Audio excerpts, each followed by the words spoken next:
Ruth Ann Kessler lost her house, her husband's grave still fresh, and her own daughter's phone number changed within a season. The guest room's got boxes in it, Mom. That's what her son said. Boxes, not people, not memories. Just something more important than her. They took the house. $340,000 split three ways in their heads before the ink was even dry. They took the furniture. They took the piano she taught herself to play on. And what they gave her back was a set of rusted keys to a gas station the county wanted condemned, tossed across the table at the will reading like a party favor nobody wanted. Here, Mom, knock yourself out. Nobody laughed harder than her son-in-law. Nobody noticed the floorboard behind the cooler that sounded hollow when she stepped on it. Not yet, but before any of that, there was a porch and a suitcase, and a door that didn't open all the way. Ruth Ann Kessler stood on her son's porch with the suitcase that had carried her wedding dress 49 years earlier. And when Roy opened the door, he did not say, "Come in." He said, "The guest room's got boxes in it, Mom. We'll figure something out." The porch light buzzed overhead. It needed a new bulb, the kind with the little flicker that Walter always fixed before she even mentioned it. Nobody had fixed it here. Ruth set the suitcase down on the top step. It landed soft, the way old leather does when it's been packed and unpacked 100 times and knows exactly how much give is left in it. "Boxes," she said. "Tax stuff. Chip's paperwork for the house sale. It's a mess in there, Mom. I'm not kidding." Roy stood in the doorway in his stocking feet, a phone in his hand, the screen still lit like he'd been in the middle of something more urgent than his mother. Behind him, down the hall, a television laughed at its own joke. Ruth did not ask again. She had raised 2 children and buried a husband and taught herself, somewhere in there, not to ask a question twice when the first answer already told her everything. She unzipped the front pocket of the suitcase instead. Her fingers found the folded flannel first try, soft red plaid, the collar reinforced twice over, because she never trusted a store's stitching to outlast a boy who climbed fences. "This is for Dylan," she said, holding it out. I took in the sleeves. He's shot up since Christmas. Roy looked at the shirt like it was something he had to find a place for, which in his house it probably was. "He'll like that," he said, not quite meeting her eyes.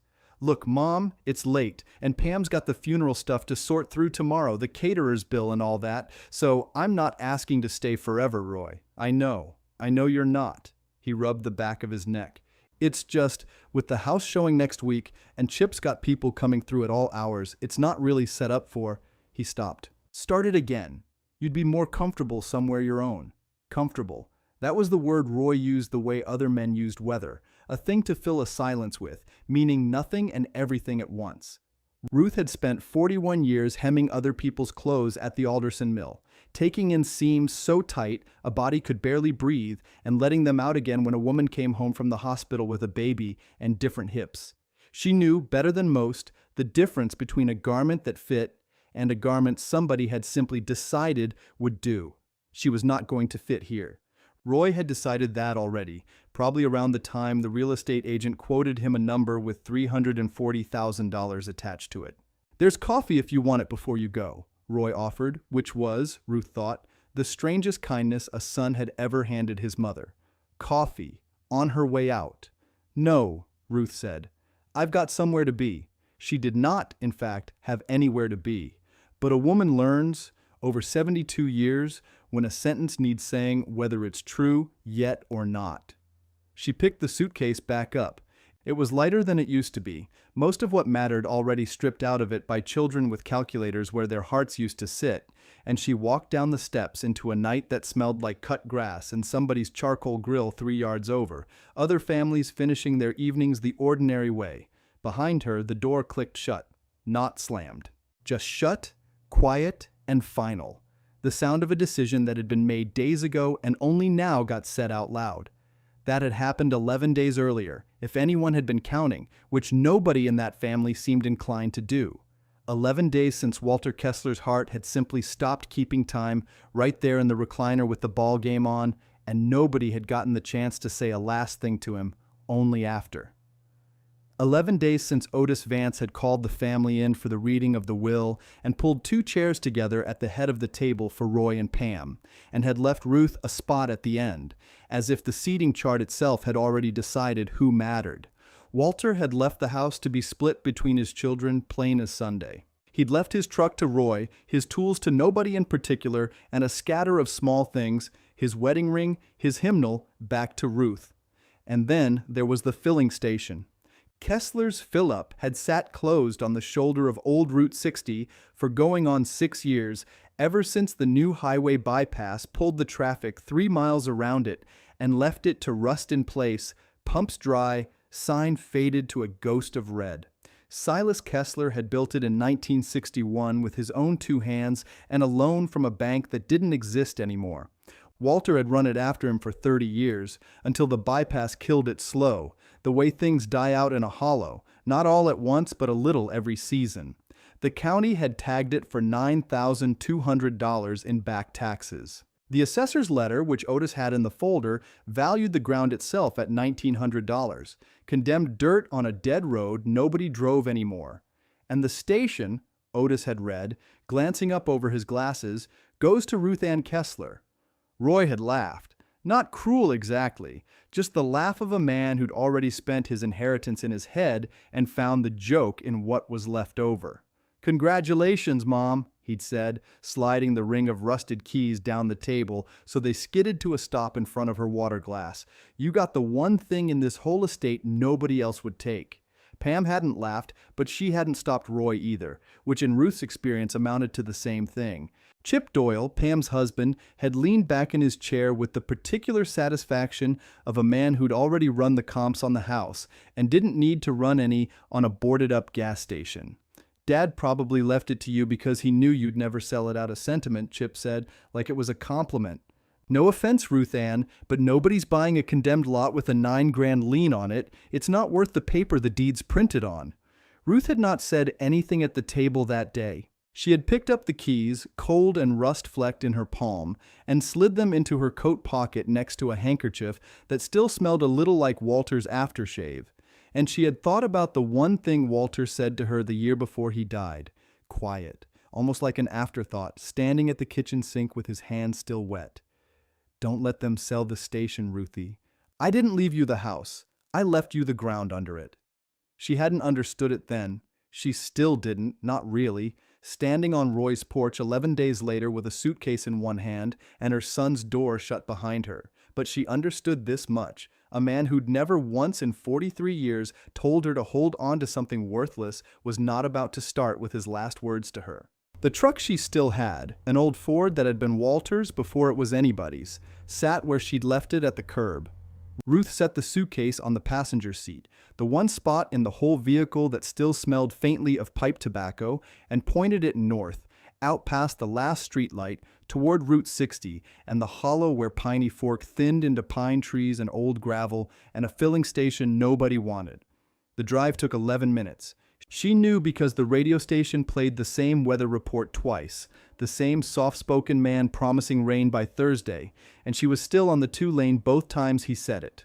Kessler's fill-up came up on the left, exactly where it had sat her whole married life, the pumps capped, the windows dusted gray, the sign out front reading nothing at all where the letters used to spell a name. She pulled the truck around back, out of sight of the road, the way a woman does when she isn't sure yet whether she's allowed to be somewhere. The back door still open to the same key it always had. Silas Kessler had built things to last. That much, at least, the county's condemnation letter hadn't managed to argue with. Inside, the office still held a cot from the years Walter napped there between rushes, a hot plate with a cord gone brittle, a calendar frozen on a month 6 years gone. Dust moved in the one shaft of streetlight coming through the window. It was cold enough that Ruth could see her own breath. She set the suitcase on the cot, and there, on the wall behind the old soda cooler, the boards didn't sit quite flush the way the rest of the floor did. Ruth noticed it the way she noticed a hem that didn't lay right. The kind of thing most people would walk past 100 times and never see. She did not touch it that night. She was tired down to the bone, and there would be time. She spread her coat over herself on the cot instead, keys still in her pocket, and closed her eyes to the sound of wind finding every gap in a building nobody had weatherproofed in 6 years, and somewhere under the floor, in the dark, something waited that had been waiting a lot longer than she had. Morning came through a window nobody had washed in 6 years, gray and thin, and Ruth Ann Kessler woke with her neck stiff against a coat that had been her only blanket. She sat up on the cot. Her breath still showed a little, even inside. The hot plate wouldn't heat unless she found a propane line for it, and the propane man in Piney Fork wanted $38 just to come look at a tank nobody had filled since Obama's first term. She had $47 in her purse. She counted it twice, the way she always did with numbers that mattered. She stood, smoothed her house dress, and looked at the floorboard behind the cooler again. It didn't look like anything. A plank, warped a little at one end, no different in color from the 10 boards around it. But when she'd stepped on it last night, it hadn't answered like the rest of the floor. It had answered hollow, the way a drawer answers when there's nothing left in it, or everything. She didn't touch it. There was a hymnal to find in her suitcase, and a cot to fold, and a life to arrange inside 4 walls that smelled like old motor oil and older dust. She was still working the kinks out of her hands when a truck pulled around back, gravel popping under old tires, and a horn gave 2 short taps like a man clearing his throat before he speaks. Ruth went to the window. An old Chevy, primer gray on one fender, idled by the pumps. A man climbed out slow, the way knees make a man do it after 80 years of asking them to hold him up. He carried a thermos in one hand and a paper sack in the other. Ruth opened the back door before he could knock. "Gideon Marsh," he said, like she might have forgotten, though she hadn't. "I heard about Walter. Been meaning to come by the house, but there's no house to come by anymore," Ruth said. "I'm here now." Gideon looked at her a long moment. Then he looked past her, into the office, at the cot and the suitcase and the coat folded like a blanket. "Well," he said, "ain't that something?" He didn't say it unkind. He didn't say it like Roy said things either, like he was filling a silence so he wouldn't have to feel it. He said it the way a man says a fact he intends to do something about. "I brought coffee," he said, holding up the thermos, "and Alma's biscuits. She still makes 'em too big for a person to eat alone, so come in then, before it gets cold." He came in, boots heavy on the boards, and set the thermos and the sack down on the counter where the register used to sit. He poured coffee into the thermos cap for her first, then drank his own straight from the thermos mouth like a man who'd given up on manners around the time he'd given up on his hip. "I pumped gas here 30 years, he said. "Started when your father-in-law still had both his own teeth. Silas ran a tight operation. Wouldn't let a man leave with a dirty windshield if his life depended on it. Walter used to say the same thing about you, said you could smell a bad fan belt from across the lot." Gideon smiled at that, small and real. "He say anything else?" Ruth didn't answer right away. She looked at the cooler instead, old and rusted, red paint gone to rose in patches, standing against the wall like it was guarding something. Gideon followed her eyes. "You keep looking at that cooler," he said. "Floor's hollow behind it." He didn't laugh. He didn't say that's nothing, don't fuss over an old building settling the way Roy might have. He just nodded, slow, like a man filing something away to think on later. "Silas built that counter and that cooler wall the same summer," he said. 1961. "I remember on account of my boy was born that April and Silas gave me the week off without docking me, which he didn't do for nobody else, not once in 30 years. You remember that far back. Lady, at 80, that's the only kind of remembering I got left. Yesterday's the part that's foggy." Ruth almost laughed. It surprised her, coming up out of her chest after 11 days of nothing but instructions and closed doors. "You want to know something else I remember?" Gideon said, quieter now, leaning on the counter. "Silas didn't trust banks. Not all the way. Man kept his important papers close, not far. Wherever he built something, there was always a place in it." He stopped himself. "A place for what?" Ruth asked. "I don't rightly know. Just talk. From a long time back. Man liked to say a station ought to hold more than gas." He shrugged, but his eyes went to the floor by the cooler too, just for a second before he pulled them back up. Might be nothing. Ruth filed that away the way she filed a lot of things now, without letting her face show she was filing it. "Eat," Gideon said, nudging the paper sack toward her. Alma'll ask if you finished it, and she remembers who lies to her better than the Lord does. Ruth unwrapped a biscuit still warm enough to be kind to her hands. It tasted like butter and better days. They sat like that a while, Gideon on an overturned crate, Ruth on the edge of the cot, and he told her about the years the station ran 3 shifts during coal boom traffic, about Walter as a boy learning to check oil before he learned to drive, about Silas standing right where the register used to be, telling customers their windshield was on the house today. No charge. Just don't tell the fella down the road. It was the first conversation Ruth had had in 11 days that didn't feel like being handed something across a table. Before he left, Gideon paused at the door. Roy know you're out here? Roy knows. He come check on you? Ruth didn't answer that one. She didn't have to. Gideon's jaw worked once, like he was chewing on something bitter and swallowing it down instead of spitting it out in front of her. I'll come by tomorrow, he said. Bring more coffee. Maybe get that propane man out here. I know his daddy, he'll knock a little off the price for me. You don't have to do that. I know I don't. He settled his cap, doing it anyway. He drove off in the gray Chevy, gravel popping the same as it had coming in, and Ruth stood at the window and watched the taillights go small down Route 60 toward town. That afternoon, she cleared cobwebs from the office shelves and found, tacked behind an old parts calendar, a rolled sheet of paper gone soft and brown at the edges. She unrolled it careful, the way she'd unroll a pattern too old to trust. It was a sight drawing, the kind a surveyor makes, lines and measurements in faded blue ink. Somebody, sometime, had taken a pencil to the margin and sketched a long curving line through the property, off past where the pump stood now, out toward the tree line. It didn't mean anything to her, just an old man's doodle maybe, or a plan that never got built. She tacked it back up and went on cleaning.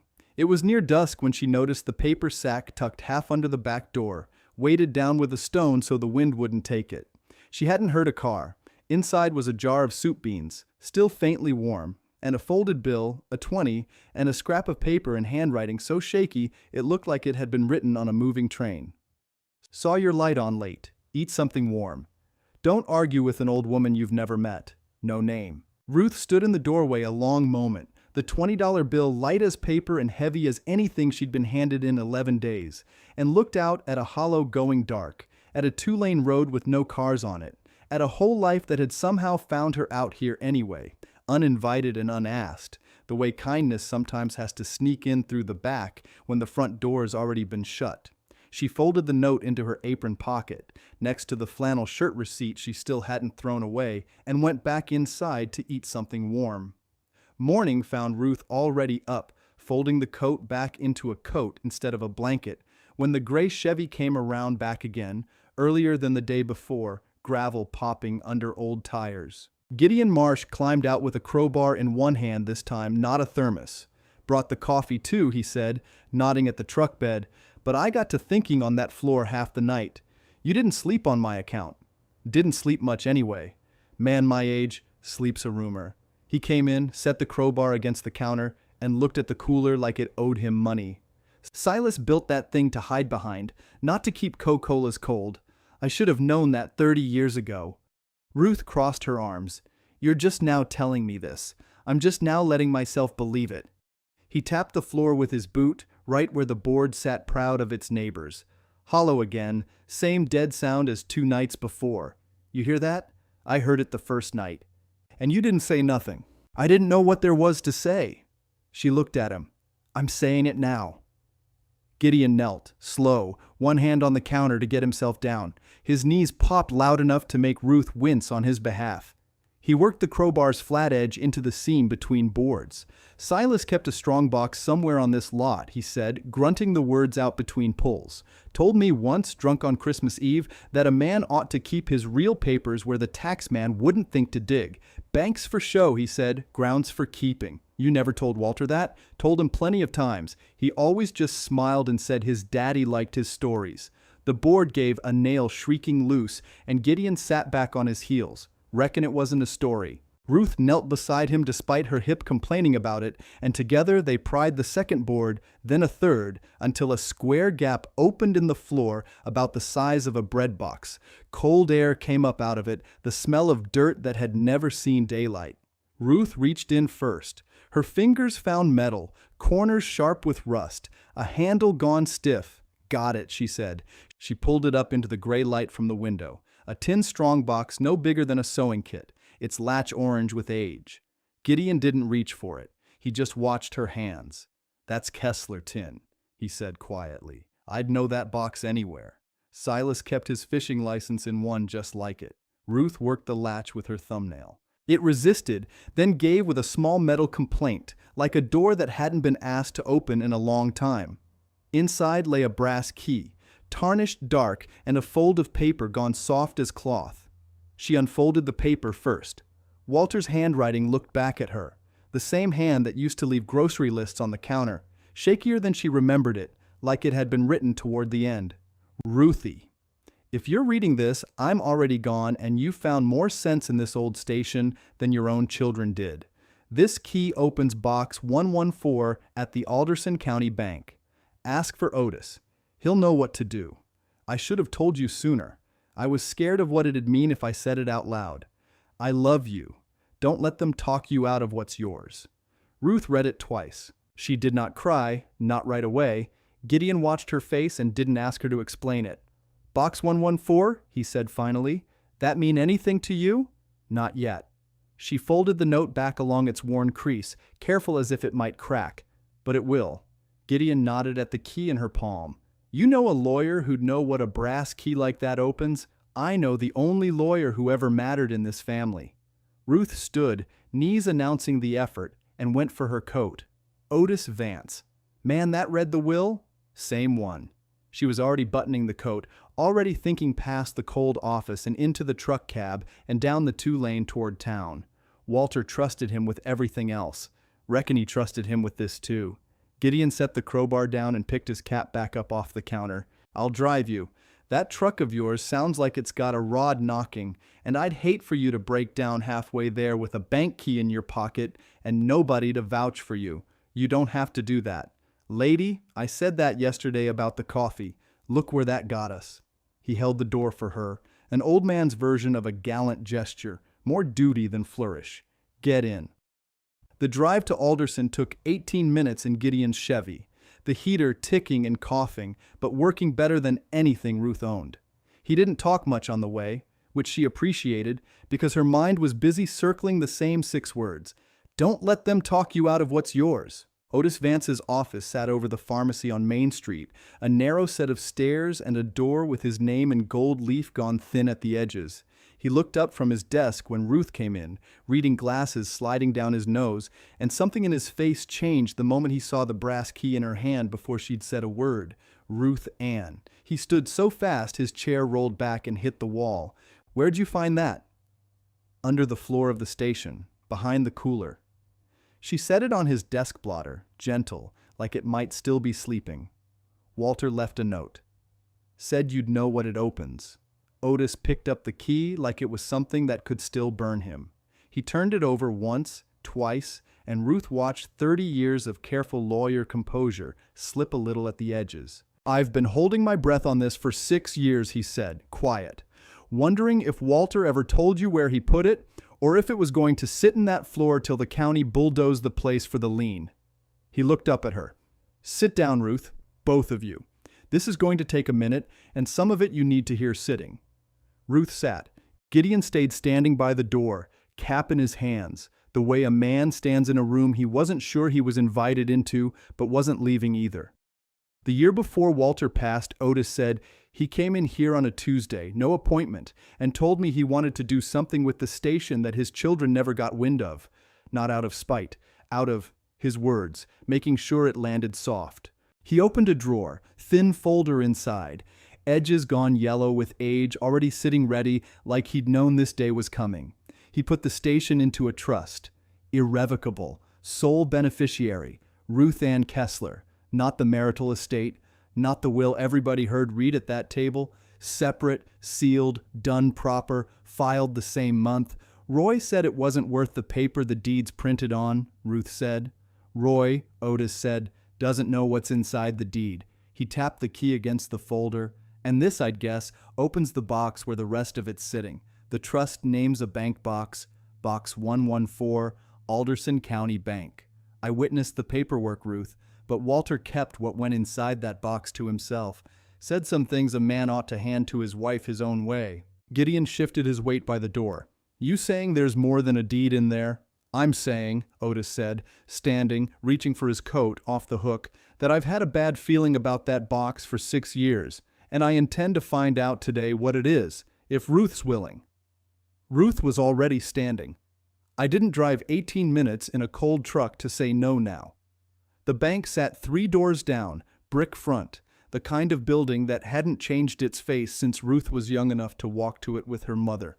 The manager, a soft young man named Terrence who looked like he'd never once raised his voice, walked them back to the vault room himself once Otis explained the trust and the box number, and Ruth signed her name twice, hand steadier than she expected it to be. The box came out heavier than its size suggested. Otis set it on the little table in the private room, and for a moment, nobody moved to open it.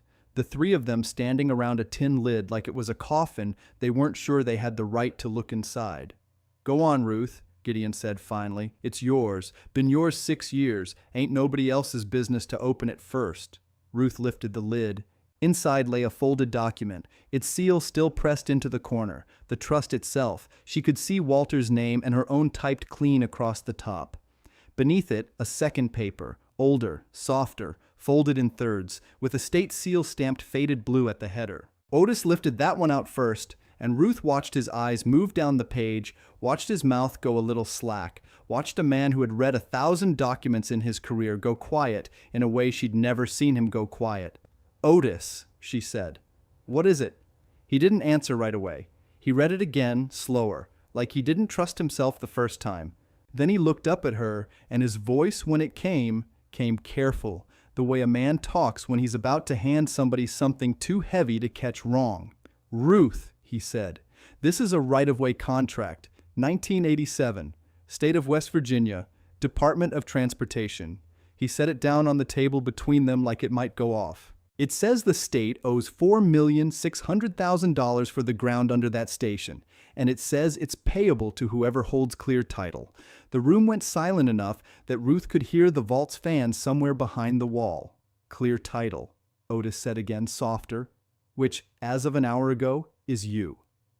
Ruth sat down slow in the chair across from him, the one with the cracked vinyl seat that had probably held 100 nervous farmers over the years.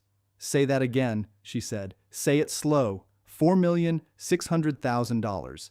Otis took his glasses off, cleaned them on his shirt, though they didn't need it. The state wanted that right-of-way in '87 for a bypass project. Died in committee. But the contract's still good. Contracts like this don't expire, Ruth. They just wait. Gideon let out a low whistle from the doorway. Silas always said that Hollow was worth more than the whole town put together. He shook his head. Didn't believe him. Not once. Otis lifted the trust document next, held it next to the highway contract, lining up a name here, a legal description there.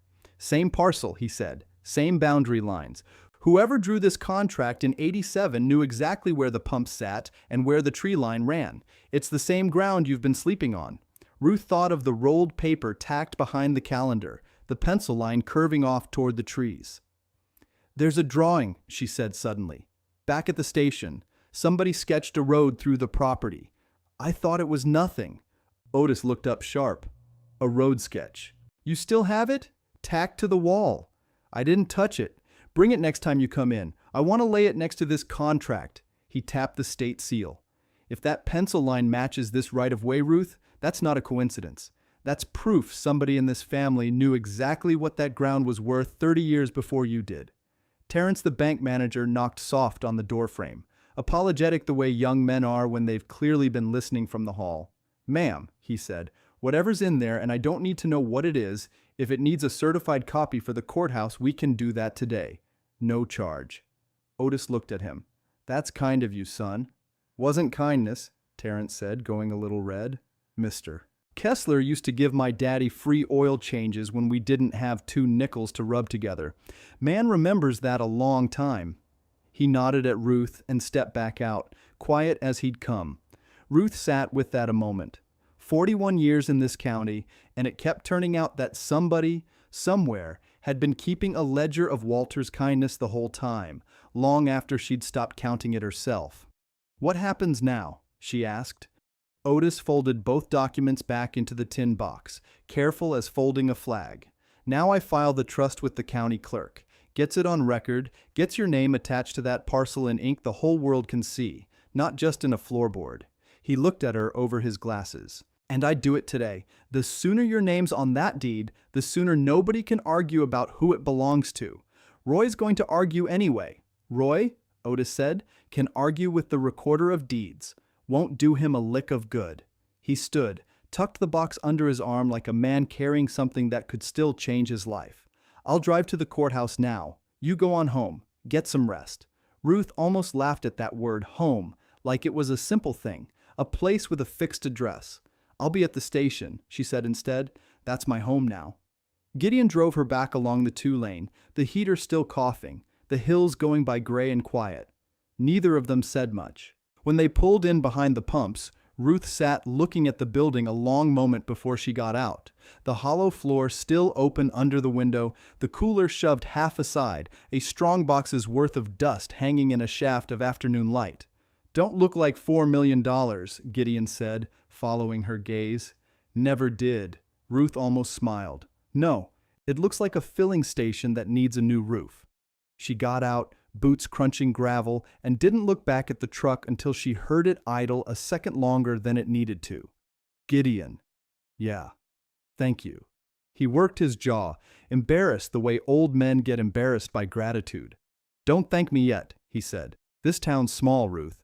Word's going to move faster than that lawyer's paperwork." He was right, and it moved faster than either of them guessed.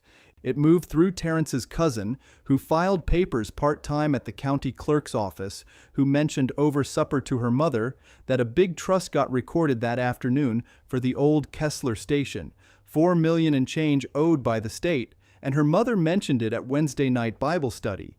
And by Thursday morning it had traveled the 11 miles to Pam Kessler Doyle's kitchen table by way of a woman named Loretta, who cut Pam's hair every other Tuesday. Pam called Roy before she'd even rinsed the color out. "Roy, pick up. I'm at the lot, Pam. I got a customer, dropped a customer. Mama's station, the one you gave her as a joke." "The gas station? What about it?" "Loretta says the county recorded a trust yesterday. $4 million, Roy. The state owes $4 million for that ground." Silence on the line, long enough that Pam said his name twice more. "That's not possible," Roy said finally. "Assessors got that lot at $1,900. I saw the paperwork myself. I'm telling you what Loretta told me. Loretta cuts hair. Pam, she doesn't read deeds." But his voice had already gone thin, the particular thin of a man doing math he didn't want to do. Where'd Mama get a trust document from anyway? Daddy's will went through Otis 6 years ago, clean. We all sat at that table. Maybe Otis had another paper. Otis would have told us. Would he? Pam let that sit. Would Otis Vance tell you anything Daddy told him not to? Roy didn't answer that, because he already knew the answer, and it wasn't the one he wanted. He drove to the courthouse himself that same afternoon, boots too shined for a records room, and asked the clerk for anything filed under Kessler in the last week.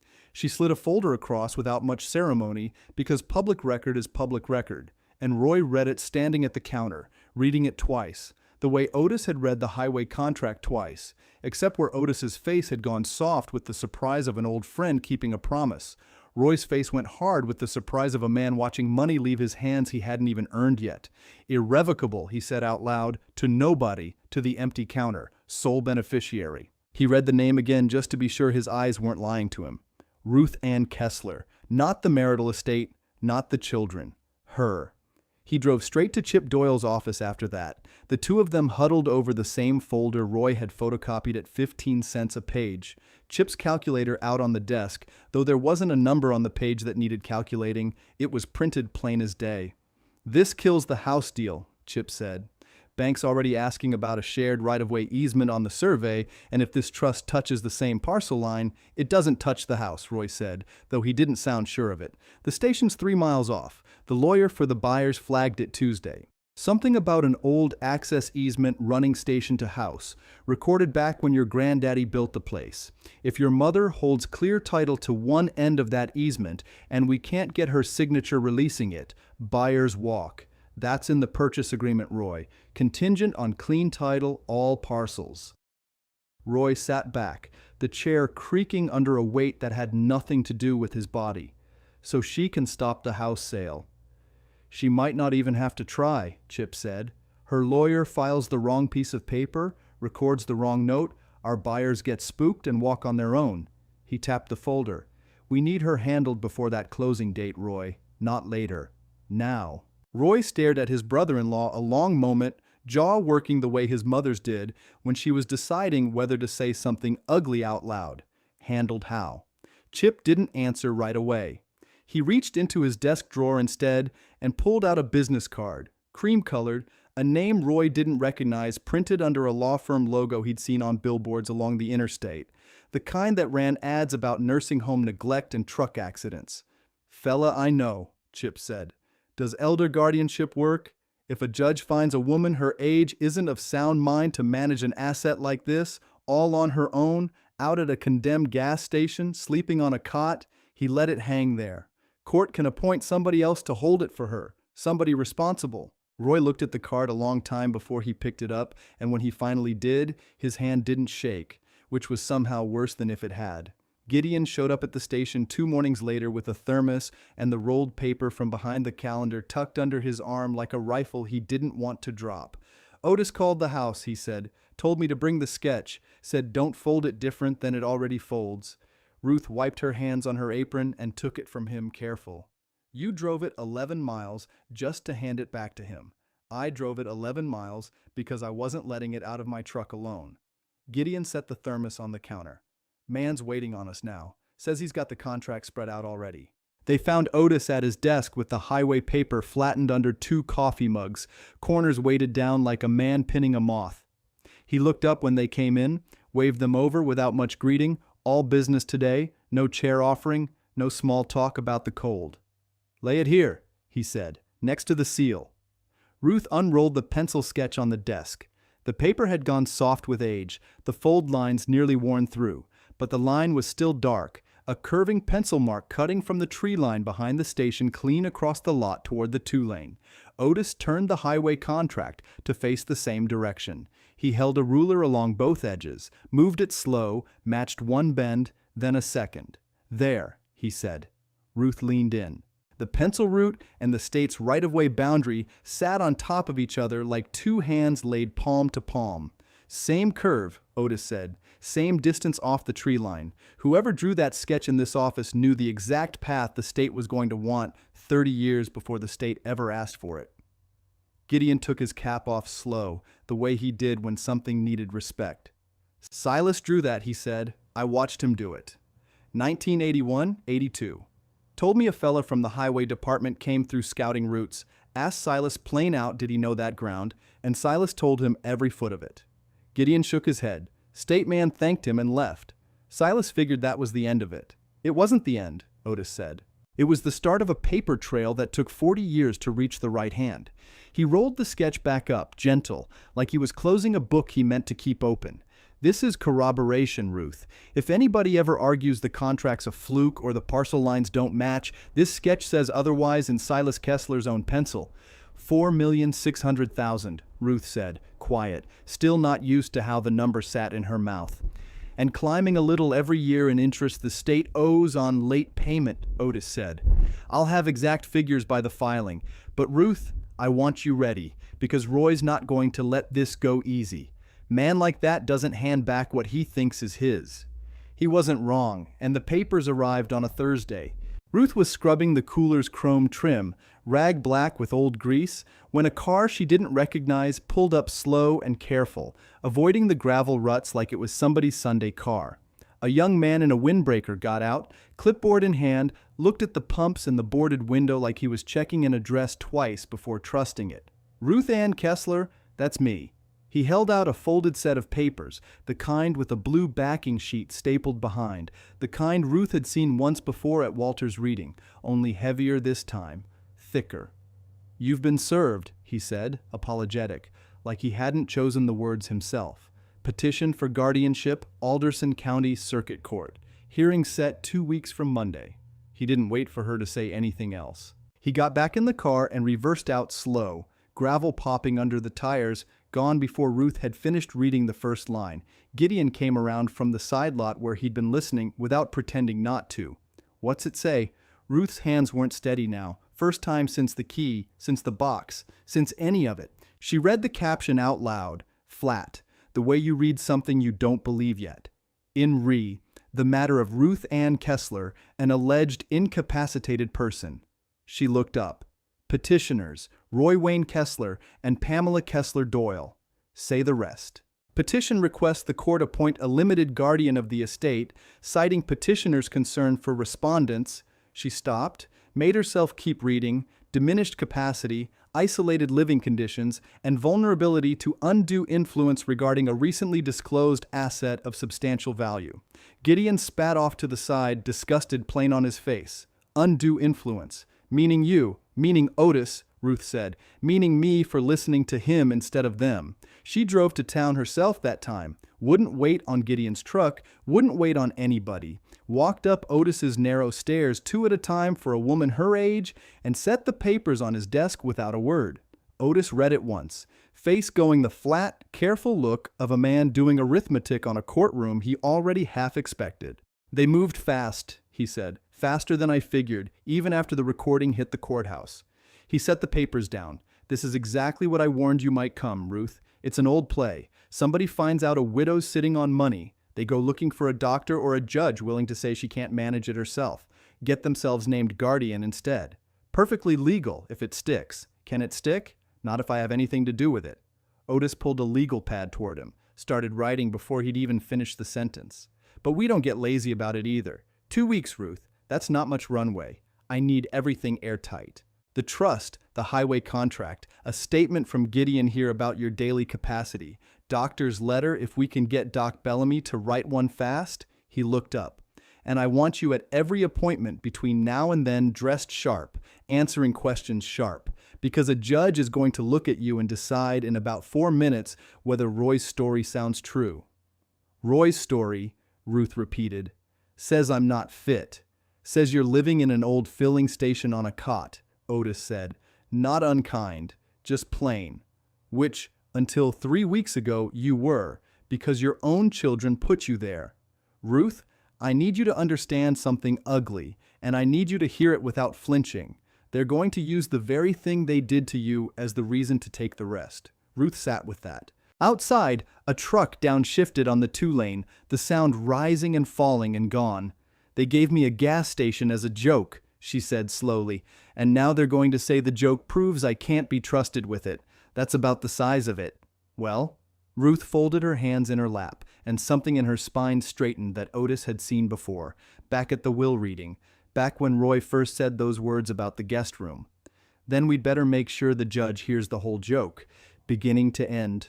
Otis almost smiled, the first easy look he'd worn since she walked in. That, he said, is exactly the plan. He walked her through it point by point, the pad filling with names, dates, a checklist stretching 2 full pages, Doc Bellamy for a competency letter. The bank records showing she'd managed her own account clean for 6 years without missing a payment. Terrence from the bank, willing to testify to character if it came to that. Gideon, who'd watched her run a business ledger and a hymnal and a Singer sewing machine longer than Roy had held a job. One more thing, Otis said, setting the pen down. I want the check started moving now, not waiting on the hearing. I've already got a call in to the State Highway Department's legal office confirming the contract's still valid and requesting escrow instructions. If that money's sitting in an account with your name on it before Roy's lawyer even opens his mouth in that courtroom, it makes his whole argument look like exactly what it is, which is a land grab dressed up as concern. Otis stood, came around the desk, and for a man who dealt mostly in paper and precedent, he put a hand on Ruth's shoulder like Walter might have. You held on to that key for 6 years without knowing what it opened, Ruth. You can hold on to 2 weeks. Ruth nodded, throat tight, not from fear this time. Something closer to the old feeling she used to get before a hard hymn, the one where the church went quiet and she had 30 seconds to find the first note and trust her hands to carry the rest. She drove back to the station past dusk, headlights catching the boarded window, the hand-lettered Kessler's fill-up sign leaning where it always leaned. Gideon's truck was already parked out front, engine ticking as it cooled, him sitting on the tailgate with 2 cups of coffee going cold in the evening air, waiting on her the way he'd apparently decided he was going to keep doing, hearing date or no hearing date. "Well," he said, handing her a cup, "what did the lawyer say?" "Said we're not near done fighting." "Figured as much." Gideon looked toward the dark tree line where the pencil line used to run, where the state road might run again someday, where none of this made a lick of visible difference yet to anybody driving past on Route 60. "You scared?" Ruth thought about the porch, the suitcase, the words Roy hadn't said, "Come in." She thought about the cot, the hot plate, the hollow floorboard she almost hadn't checked. "No," she said. "I already know what it feels like to lose everything and keep standing. Roy's about to find out what it feels like to try and take something that was never his and lose in front of the whole county doing it." Gideon lifted his cup like it was something stronger. "To the hearing, then." "To the hearing," Ruth said, and drank her coffee cold, looking out at the dark where the money was already quietly on its way home to her.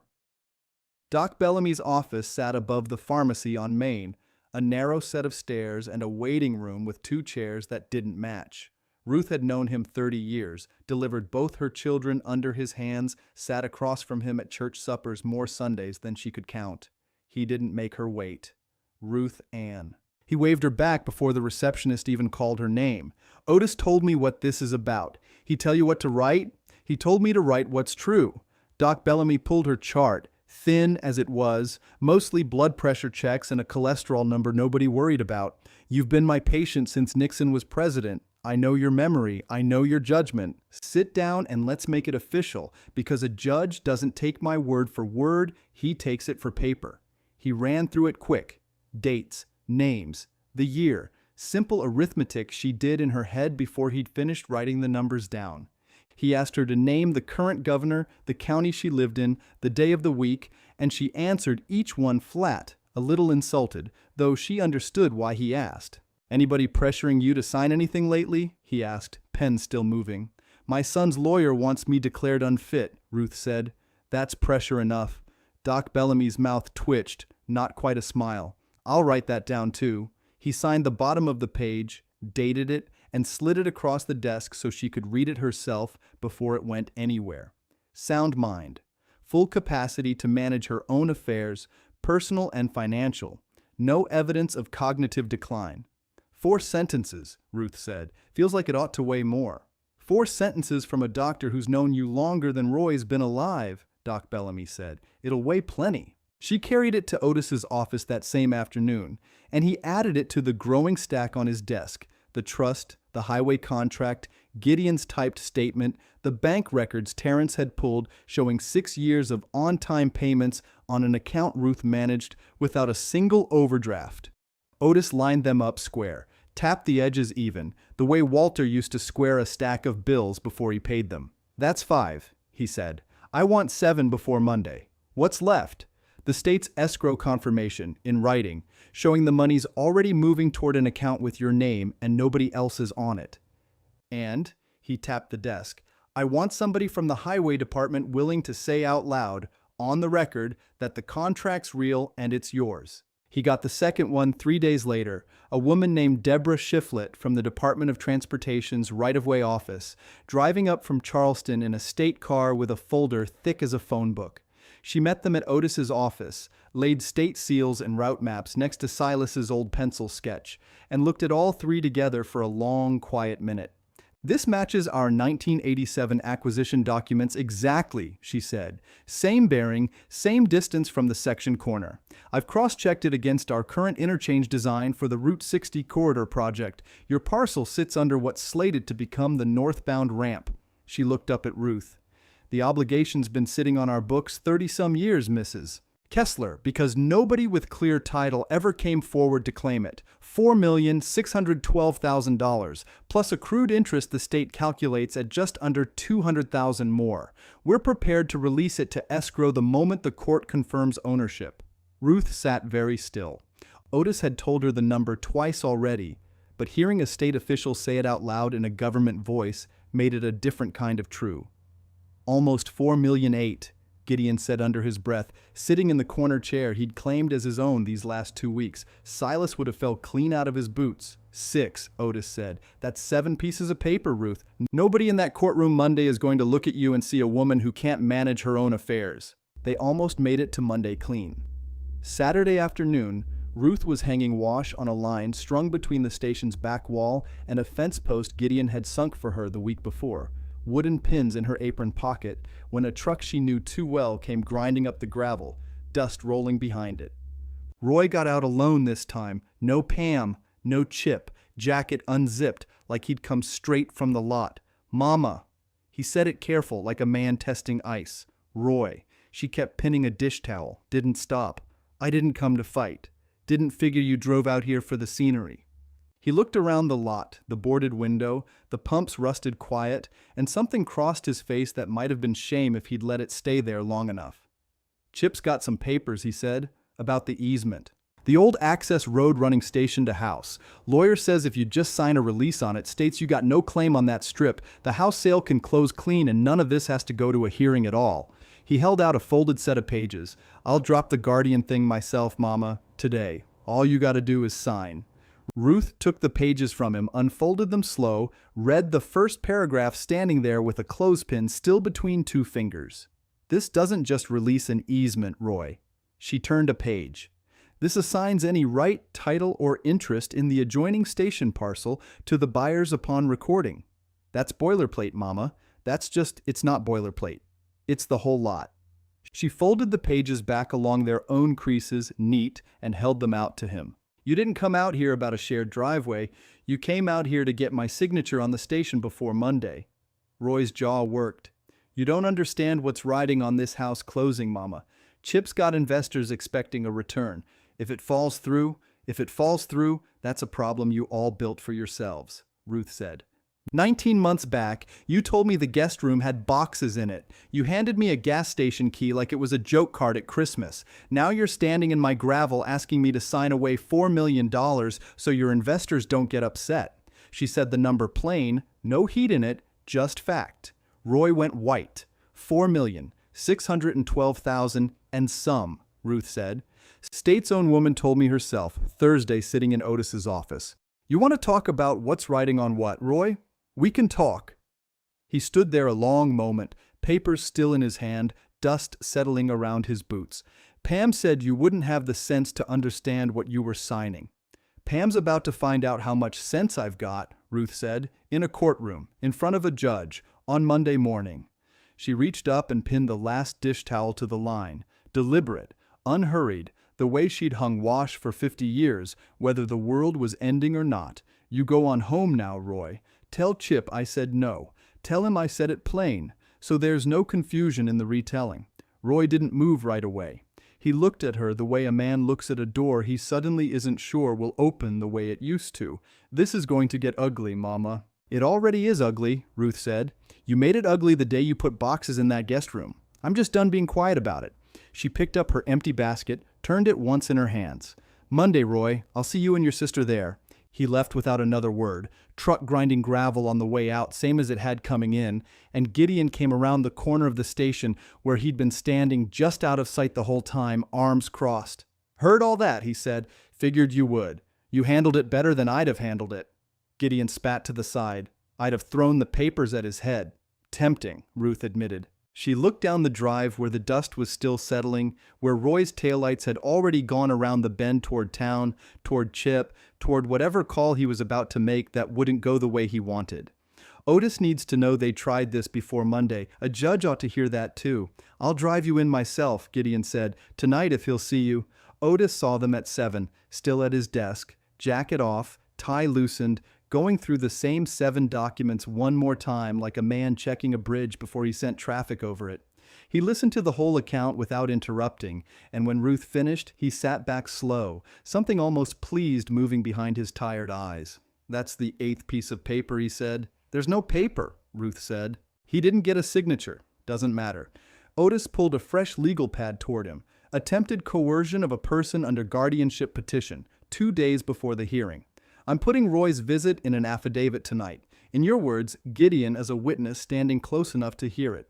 A judge reads that alongside a guardianship petition claiming you can't manage your own affairs, it tells its own story. He looked up at her, and for the first time since the papers had arrived on her porch, he looked like a man who thought he had the stronger hand. Ruth, they just handed us the best evidence we've got. Ruth sat with that a moment, the clothespin still somehow in her apron pocket, dish towel still drying on a line behind a condemned filling station that was worth more than the house she'd been turned away from. "Monday," she said. "Monday," Otis agreed, and started writing. Monday morning came in gray and close, fog sitting low over the ridge behind the courthouse. Ruth wore her navy dress, the one she'd worn to Walter's funeral, because it was the only dress she owned that said, "Take me seriously," without saying anything else. Gideon drove her in himself, truck idling outside the courthouse steps a full 20 minutes early. "You look like a woman who owns something," he said, cutting the engine. "I am a woman who owns something," Ruth said, and got out before her nerves could argue with her. The Alderson County Courthouse sat 3 miles down Route 60 from the station, brick and white columns, a building older than Ruth's own mother. Otis met them on the steps, briefcase in one hand, the 7 documents inside a leather folder tucked under his arm like a man carrying something that might catch fire. "Roy's already inside," Otis said. "Him, Pam, Chip, and a 4th person I don't know. A 4th person, sitting with their lawyer, dressed like money." Otis's jaw tightened. "We'll find out who soon enough." Courtroom 2 was small, wood-paneled, a ceiling fan turning slow overhead, though the morning wasn't warm enough to need it. Roy sat up front in his good jacket, Pam beside him, in a blazer Ruth had never seen, Chip Doyle on the far end looking at his phone like the hearing was cutting into something more important. Next to Chip sat a woman in gray, silver-haired, a folder of her own. "That's her," Otis murmured, leaning close to Ruth. "Dr. Sylvia Kent, forensic psychologist. Roy's lawyer must have flown her in. Flown her in for what? To say what Doc Bellamy won't." The judge came in a minute later, a heavy-set man named Coyle, who moved like he'd already read every page in front of him twice. He called the case, Kessler versus Kessler, guardianship petition, and Roy's lawyer stood first, a thin young man named Farrow, who talked fast and smiled faster. "Your Honor, this is a straightforward matter of protecting a vulnerable senior citizen," Farrow said. "Ruth Ann Kessler, age 72, has been residing in a condemned commercial structure without running water for the better part of a month. We're asking the court to appoint her son as guardian of her financial affairs until her circumstances stabilize." Judge Coyle looked over his glasses at Ruth. "Mrs. Kessler, living in a filling station. That how it's been?" "Yes, Your Honor," Otis said, standing. "Because her children put her there. That's a fact my client doesn't dispute and doesn't hide from." A murmur ran the room.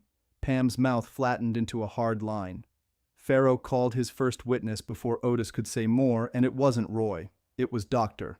Kent, sworn in, seated in the box with her folder open like a woman who'd done this 100 times.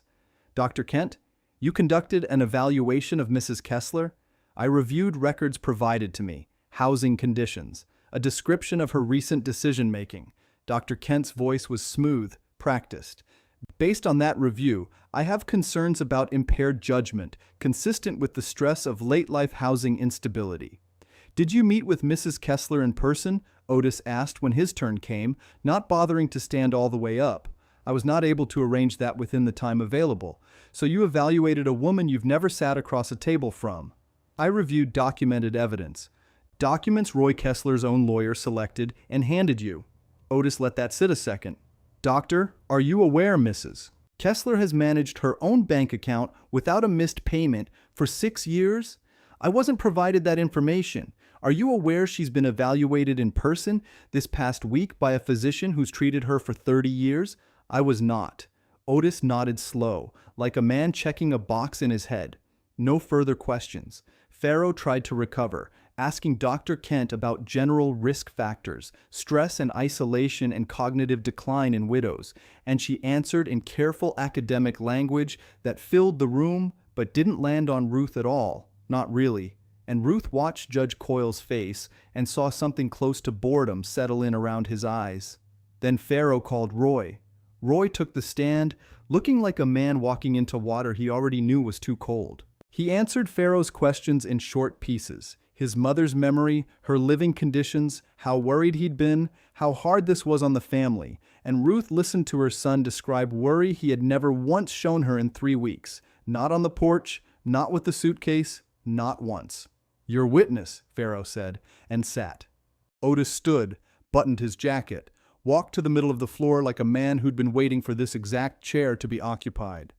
"Roy, whose idea was it to move your mother into the guest room's boxes instead of your mother?" "Objection, Your Honor, that's not." "I'll allow it," Judge Coyle said. "Answer the question." Roy's throat worked. "Mine. And Pam's." "And whose idea was the filling station? As a place for her to live? It wasn't supposed to be permanent. How long has it been?" 22 days? 22 days, Otis repeated, letting the number sit in the room like a stone dropped in a well. "And in 22 days, did you bring her a bed, a working stove? Did you check on her more than the handful of times this court's already heard about?" Roy didn't answer right away. Pam's hand found his sleeve, gripped it. "I want to help her now," Roy said finally. "That's why we're here." "You're here," Otis said, "because your house sale needs a clean title, and my client's signature is the only thing standing in the way of $340,000 closing on schedule." He turned toward the gray-haired woman for one beat, then back to Roy. "Isn't that right?" "Objection," Pharaoh said again, weaker this time. "Withdrawn," Otis said, before the judge could rule, because he'd already gotten what he wanted, the words hanging in the room where nobody could pretend they hadn't heard them. Judge Coyle glanced at the clock above the door, then at both tables. "We'll take a 15-minute recess," he said. "Then I want to hear from the respondent's side." Chairs scraped. Roy stepped down from the box unsteady, not looking at his mother once, and Pam rose to meet him at the rail, whispering something sharp enough that Ruth caught the shape of it without the words. Chip Doyle stood too, phone already back in his hand, and behind him the gray-haired woman gathered her folder and slid out a side door without a word to anyone. Ruth sat very still, hands folded over the navy dress in her lap, and Gideon leaned in close enough that only she could hear him. "You're up next." "I know it. You scared now?" Ruth watched Roy's back disappear through the courtroom doors, Pam close behind him, already arguing in the hallway loud enough to carry. "No," she said. "I've been waiting 22 days to say my piece in a room where somebody has to listen." Otis gathered his folder, squared the papers inside it, 7 pieces still, an 8th waiting in his own head for the right moment. He looked at Ruth over his glasses, the same look he'd worn the day he handed her a station key at the will reading and told her to hold on to it. 15 minutes, he said. Then it's our turn. 15 minutes lasted longer than 15 minutes, the way courthouse recesses always do. Ruth sat in the hallway on a wooden bench worn smooth by 80 years of nervous hands, Gideon beside her, Otis pacing a slow line in front of a water fountain that didn't work. Down the hall, Roy and Pam stood close to the stairwell, voices low but not low enough. "He wired $85,000 already," Chip was saying, phone pressed to his ear, back half turned. "Earnest money sitting in escrow, Frank. I can't just call him and say, oops." Pam grabbed his sleeve. "Hang up, I'm handling it." "You're not handling anything. You're standing in a courthouse hallway telling our investor we might lose the house deal." Pam's voice cracked up a register. "Get off the phone." Ruth watched them without turning her head all the way she used to watch her children fight in the yard from the kitchen window, letting them wear themselves down before she stepped in. 85,000, Gideon murmured. "That investor's already in for real money." "Sounds like it," Ruth said. "Man's gonna want that back if the house don't close." "He's gonna want a lot of things," Ruth said. "Same as everybody else standing in this hallway today." Otis stopped his pacing long enough to glance toward the stairwell, then back to Ruth. "That's useful," he said quietly. "An investor already funded means Chip's under pressure neither of us put there. Pressure makes people say things in a courtroom they wouldn't say in a kitchen." "Roy already said plenty in a kitchen," Ruth said. "Might as well let him say the rest in a courtroom." The bailiff called them back in at 10:20. Judge Coyle took his seat, glanced at both tables, and nodded to Otis. "Your turn, counselor. Defense calls Ruth Ann Kessler." Ruth stood, smoothed the navy dress once at the hip, and walked to the box like she'd walked to the organ bench every Sunday for 40 years, back straight, steps even. She was sworn in, sat, folded her hands in her lap the way she'd folded them in 100 pews. "Mrs. Kessler," Otis said, "how old are you?" 72. "How long were you married to Walter Kessler?" 49 years. "What did you do for a living?" "Most of those years. Sewed at the Alderson Mill." 41 years. "Played organ at Piney Fork Baptist most every Sunday since I was 17. "Do you currently manage your own finances?" "I do. Same checking account I've had since 1988. Same handwriting in the ledger the bank keeps for me." Ruth looked past Otis, toward Roy for just a second, then let it go. "Never bounced a check in my life." "Where have you been living the past 22 days?" "The back office of my husband's father's filling station. Cot, hot plate, a Bible, and a hymnal on the shelf." She said it plain, no shake in it. "It's not much, but it's mine, and nobody put me there but my own son and daughter." Pharaoh stood for cross before Otis had even fully sat. "Mrs. Kessler, isn't it true you've been sleeping in a condemned structure with no running water?" "It's true. Doesn't that concern you, at your age?" "Plenty concerns me," Ruth said. "Losing my husband concerned me. My children handing me a suitcase concerned me more than any cot ever has." She looked at Pharaoh steady. "A cot's just furniture, young man. I've slept on worse." A small sound moved through the gallery. Not quite a laugh, something closer to a wince shared by 20 strangers at once. Pharaoh tried again. "Do you understand the financial complexity of a right-of-way easement? A trust instrument?" "I understand my husband told me not to sign the station away," Ruth said. "Told me that a year before he passed. Said, 'Don't let them sell it, Ruthie.' Said, 'I didn't leave you the house. I left you the ground under it.'" Her voice didn't rise, didn't catch. "I've understood that instruction just fine for 2 years. Everybody else is the one who's had trouble with it." Pharaoh glanced toward his table, toward Roy, and found no help waiting there. "No further questions," he said, and sat down faster than he'd stood up. Judge Coyle looked at Otis. "Anything else, counselor?" "One moment, Your Honor." Otis reached for the leather folder at his elbow, and Ruth watched his hand rest flat on top of it, not opening it yet, like a man deciding exactly when to strike a match. Before he could say more, Pam's voice cut across the room from the gallery. "Your Honor, may I address the court?" Coyle's eyebrows went up. "You're a party, Mrs. Doyle, not counsel. But go ahead briefly." Pam stood, blazer buttoned, chin up the way she'd stood on Ruth's porch the day of the suitcase. "I just want the record to show," she said, "that station's worthless. County's got it assessed at $1,900. There's a $9,200 lien sitting on it that nobody's paid in years. My mother's been treating an old gas pump like it's Fort Knox, and we're standing here wasting the court's morning over a building that isn't worth the paper the deed's printed on." "Is that so?" Otis said, mild as milk, not even looking up from his folder. "It is so," Pam said. "Ask anybody in this county what that lot's worth." "I have," Otis said. He finally looked up, and something in his face had gone very still and very calm, the look of a man laying the last card on a table he'd built himself. "As it happens, Your Honor, I'd like to move to introduce one additional document, something the respondent's family hasn't seen." Pharaoh half rose. "Your Honor, if counsel intends to introduce evidence not previously disclosed, it was sealed under a 30-year-old trust instrument until 9 days ago," Otis said. "I disclosed it to opposing counsel this morning before the hearing began. It's in the record." He held up a sheet, and Pharaoh's face told the room he actually hadn't read it closely enough to remember. Judge Coyle sat back, folded his hands over his stomach, and looked at Otis the way a man looks at weather rolling in that he can't do much about. "All right, Mr. Vance, let's see what you've got." Otis opened the leather folder at last, and the courtroom went quiet enough that the ceiling fan overhead sounded loud, turning its slow circle above all of them, above Roy gone pale in his good jacket, above Pam still standing, above Chip with his phone finally put away.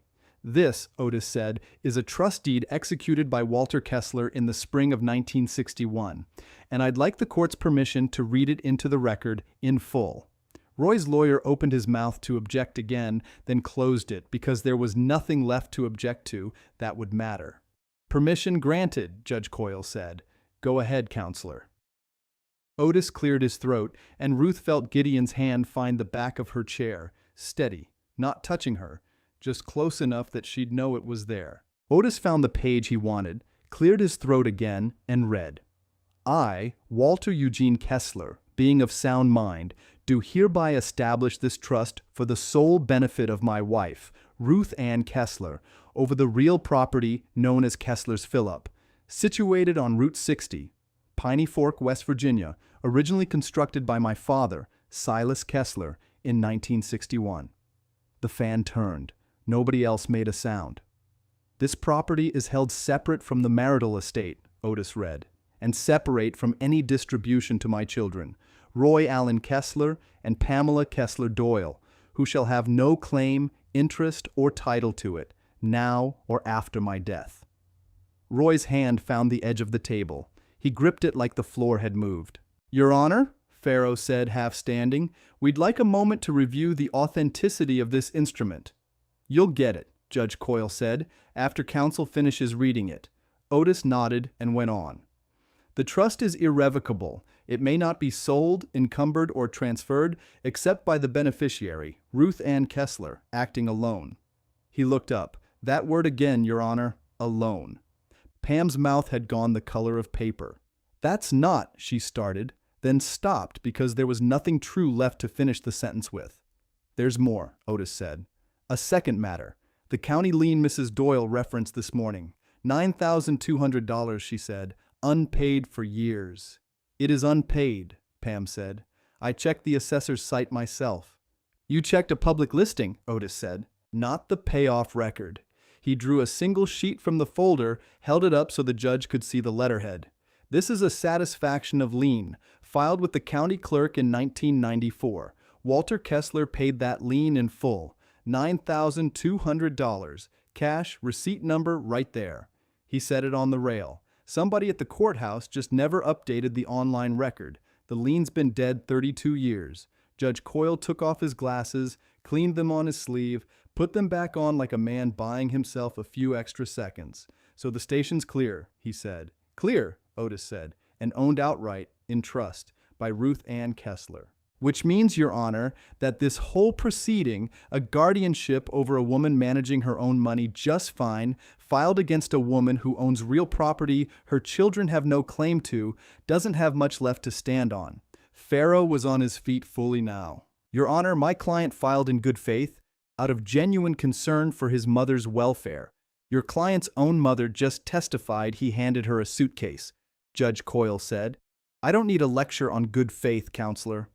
Sit down. Farrow sat. Ruth kept her hands folded in her lap. She watched Roy's face instead of the judge's, watched it move through something like arithmetic, like a man recounting money that had already left his pocket. There's one more item, Otis said, and this time his voice changed, dropped a register, the way it had at the will reading 2 years back, the way it had when he told her to hold on to a key she didn't understand yet. He reached into the leather folder and drew out a second envelope, thicker than the first, sealed still along one edge, string wound around a paper button the old way, the way nobody sealed anything anymore. This came out of the same safety deposit box as the trust, Otis said. Filed with the state, sealed, dated 1987. I haven't opened it in front of anyone but Mrs. Kessler, and only once, briefly, 9 days ago. Judge Coyle leaned forward. What is it, counselor? A contract, Otis said, between the West Virginia Department of Transportation and Silas Kessler, later assigned to Walter Kessler's estate.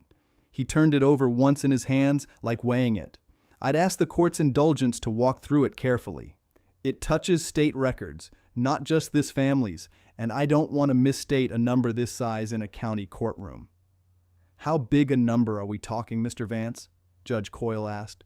Otis looked at Ruth then, just for a second, the way a man looks at somebody before he changes their whole life out loud. Big enough, Otis said, that I'd like the court to take a short recess before I read it. 10 minutes, so opposing counsel can have his own people ready to hear it. Roy's lawyer looked like a man who'd rather not have 10 minutes to think about anything. Chip had gone very still at the end of the row, phone forgotten in his lap. Judge Coyle studied the envelope like he could read it through the paper if he stared hard enough. 10 minutes, he said. Then I want that thing open and read into this record, word for word. He banged the gavel once, light, almost gentle, and the bailiff called recess. Ruth stood, and her knees held her fine, steadier than they'd felt in 3 weeks. Gideon was at her elbow before she'd fully risen, offering an arm she didn't quite need, but took anyway. You knew what was in that envelope, she said quietly, once they'd stepped into the hallway. I read it with you at the bank, Otis said, 9 days ago. I've had 9 days to decide how to say it out loud without the room falling down around us. And you still don't know how. I know exactly how, Otis said. I'm just making Roy sit with 10 more minutes of not knowing first. Man's had 3 weeks to wonder what his mother had. Seems fair he gets 10 minutes to wonder what he's about to lose. Down the hall, Pam had backed Roy into the alcove by the water fountain, voice low and furious, words like, "What did he just say?" and 9,200, that's not possible. I looked it up myself, spilling out faster than she could keep them quiet. Chip stood apart from both of them, staring at his phone like it might explain something the courtroom hadn't. Ruth didn't go closer. She sat instead on the same worn bench as before, back straight, hands folded, and let the hallway noise wash past her the way weather does when you've already gotten where you're going. 10 minutes, she said to Gideon. 10 minutes, he agreed, and sat down beside her to wait it out. 10 minutes stretched into 14, the way courthouse minutes do when the wrong side is doing the waiting. Chip found a corner by the trophy case and called the man he kept calling Frank. I need you to hear me, Chip said. It's a title question. Nothing's lost. Pam paced in front of him, arms crossed hard over her blazer. Get off the phone, Chip. Frank, hold on. Chip covered the receiver. He's asking about the 90-day close. I can't just not answer him. Then don't answer with the truth, Pam snapped. Low enough the bailiff by the door didn't turn. Tell him it's a formality. It's not a formality, Pam. 9,200 wasn't a formality either, and look how that turned out. Chip pulled the phone back to his ear. Frank, I'm gonna call you back in 20 minutes. 20 minutes, I promise. He hung up before Frank could answer. Roy sat on the bench across from them, jacket unbuttoned now, elbows on his knees, staring at the floor tile like it owed him money. Roy, Pam's voice cracked at him. Say something. What do you want me to say? Anything. You've said nothing since he read that trust. I'm doing math, Roy said. Give me a minute. Math on what? On how a filling station Dad let rot for 6 years just cost us the house money. Roy looked up at her. That's the math, Pam. That's the whole math. Down the hall, Ruth sat with her hands folded, listening without turning her head, the way she'd learned to listen to her children from a kitchen doorway years before any of them thought she was paying attention. Gideon sat beside her, quiet, ankles crossed, hat resting on his knee. They're scared now, Gideon said. They ought to be, Ruth said. Scared's a season. They'll live through it. You don't sound like a woman enjoying it. I'm not enjoying it, Ruth said. I'm just not stopping it either. Different thing. Otis came down the hall with his folder tucked under one arm, the sealed envelope in his other hand, and something in his walk had gone careful, like a man carrying a full cup he didn't want to spill before he got where he was going. You ready? He asked her. Have been for 2 years, Ruth said. This part's bigger than the trust, Otis said. I want you to know that before we walk back in. The trust settles who owns the ground. This settles what the ground's worth. I heard Walter say ground before, Ruth said. Never heard him say a number. You're about to, Otis said, and held the door for her. The gallery had filled back in, word having traveled the way word does in a county that size. A few faces Ruth half recognized from Piney Fork Baptist. A woman from the Alderson Mill she hadn't seen in a decade, all of them settling into pews like it was a service instead of a hearing. Judge Coyle took the bench, glanced over the room, and rapped the gavel once. We're back on the record, he said. Mr. Vance, you've had your 10 minutes. I want that envelope opened. Yes, Your Honor. Otis stood, buttoned his jacket out of habit, and walked to the rail. He set the envelope down first, let it sit there a second like a man laying down cards he already knew the value of, then picked it up and worked the string loose from the paper button. Roy's lawyer half rose again. Your Honor, for the record, we still haven't had independent counsel review authenticity on this second document. You'll get your chance, Coyle said. Sit down, counselor. Let's hear what's in it first. Otis drew out 3 folded pages, old enough that the creases had gone soft and pale. State letterhead faded but legible, a raised seal in one corner catching the fluorescent light when he tilted it. This is a right-of-way contract, Otis said, between the West Virginia Department of Transportation and Silas Kessler, dated the fall of 1987, later assigned by inheritance to Walter Kessler's estate, and now, under the trust I just read, to Ruth Ann Kessler alone.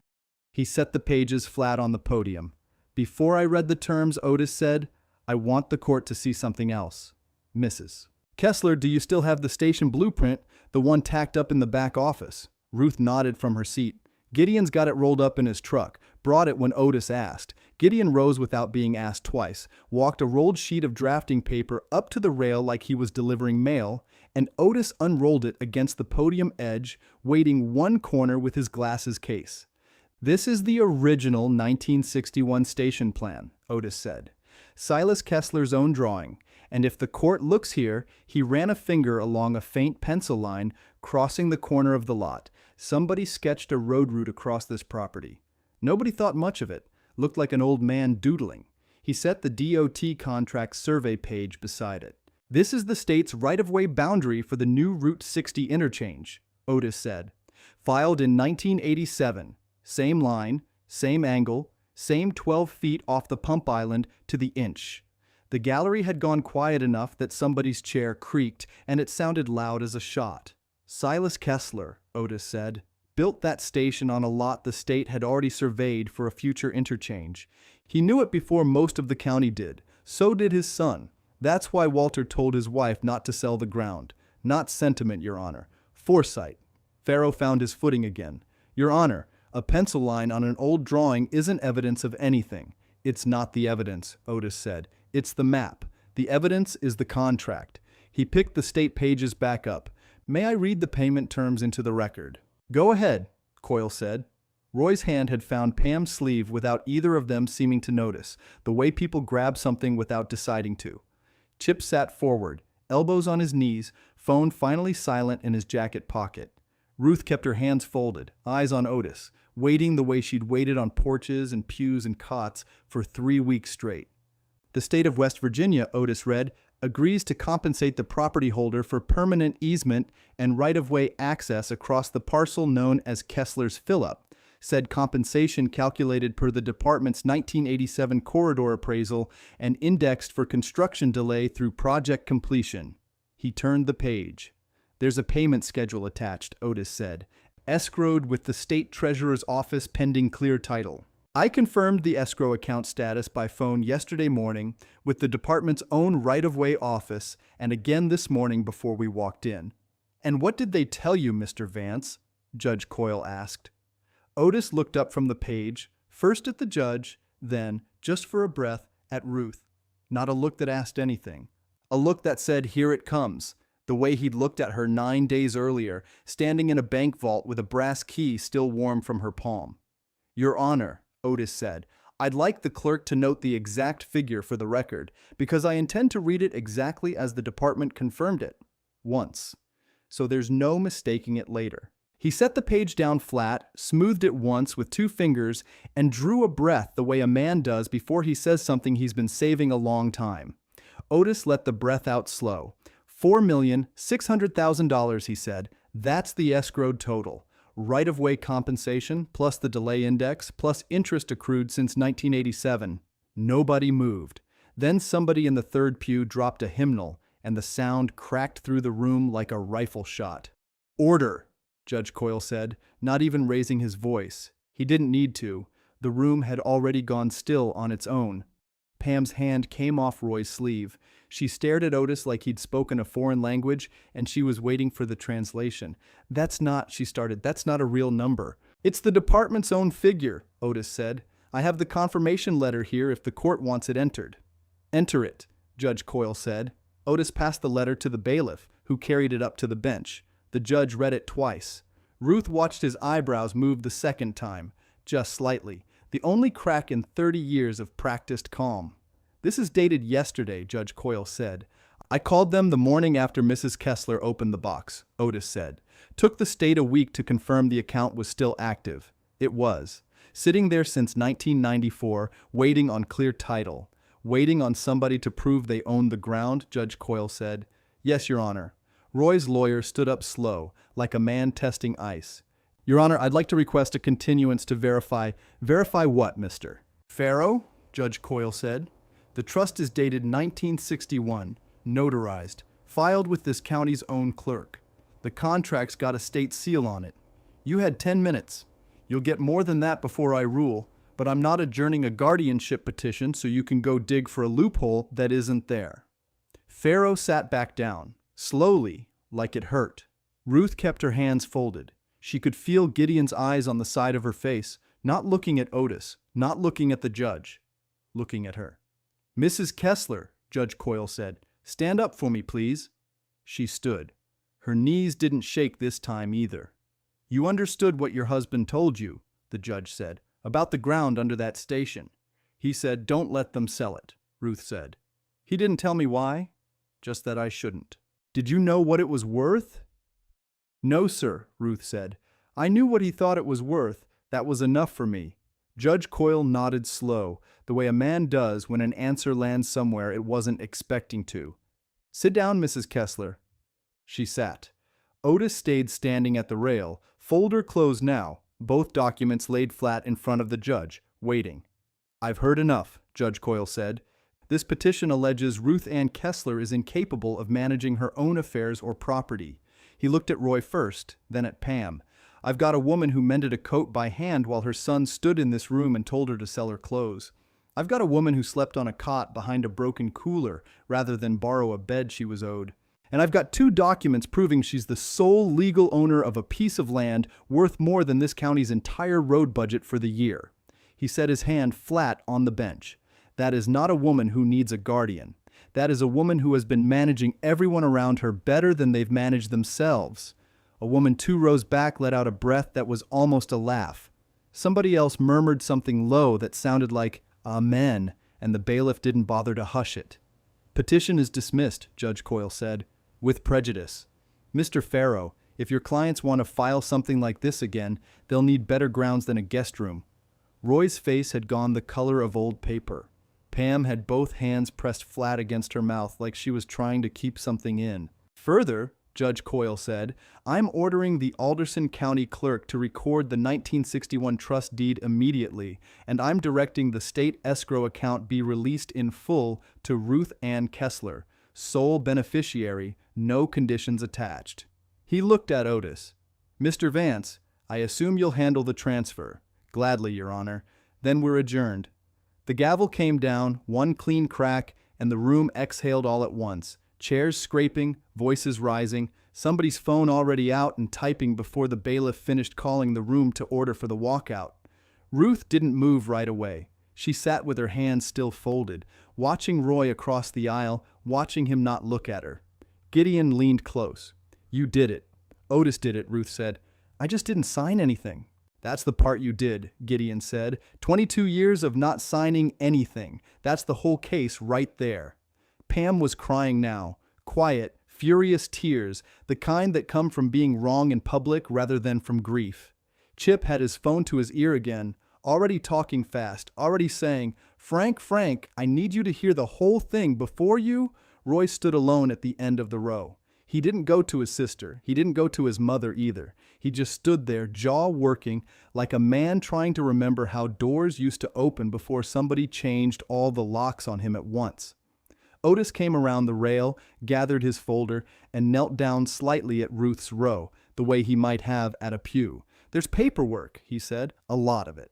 Recording fees, transfer forms, a call to the state comptroller's office to set the actual disbursement date. It won't hit your account today. I've waited 3 weeks in a filling station, Ruth said. I can wait on paperwork. I expect you can, Otis said, and for the first time all morning he smiled, small, tired, real. Walter would have liked watching that. The look on Roy's face when I read the number. Walter would have told me to stop watching Roy's face and go eat something, Ruth said. I haven't had breakfast. There's a diner 2 doors down, Gideon said, already rising, already offering his arm again. My treat. You earned a plate of eggs, Ruth Ann. She let him help her up.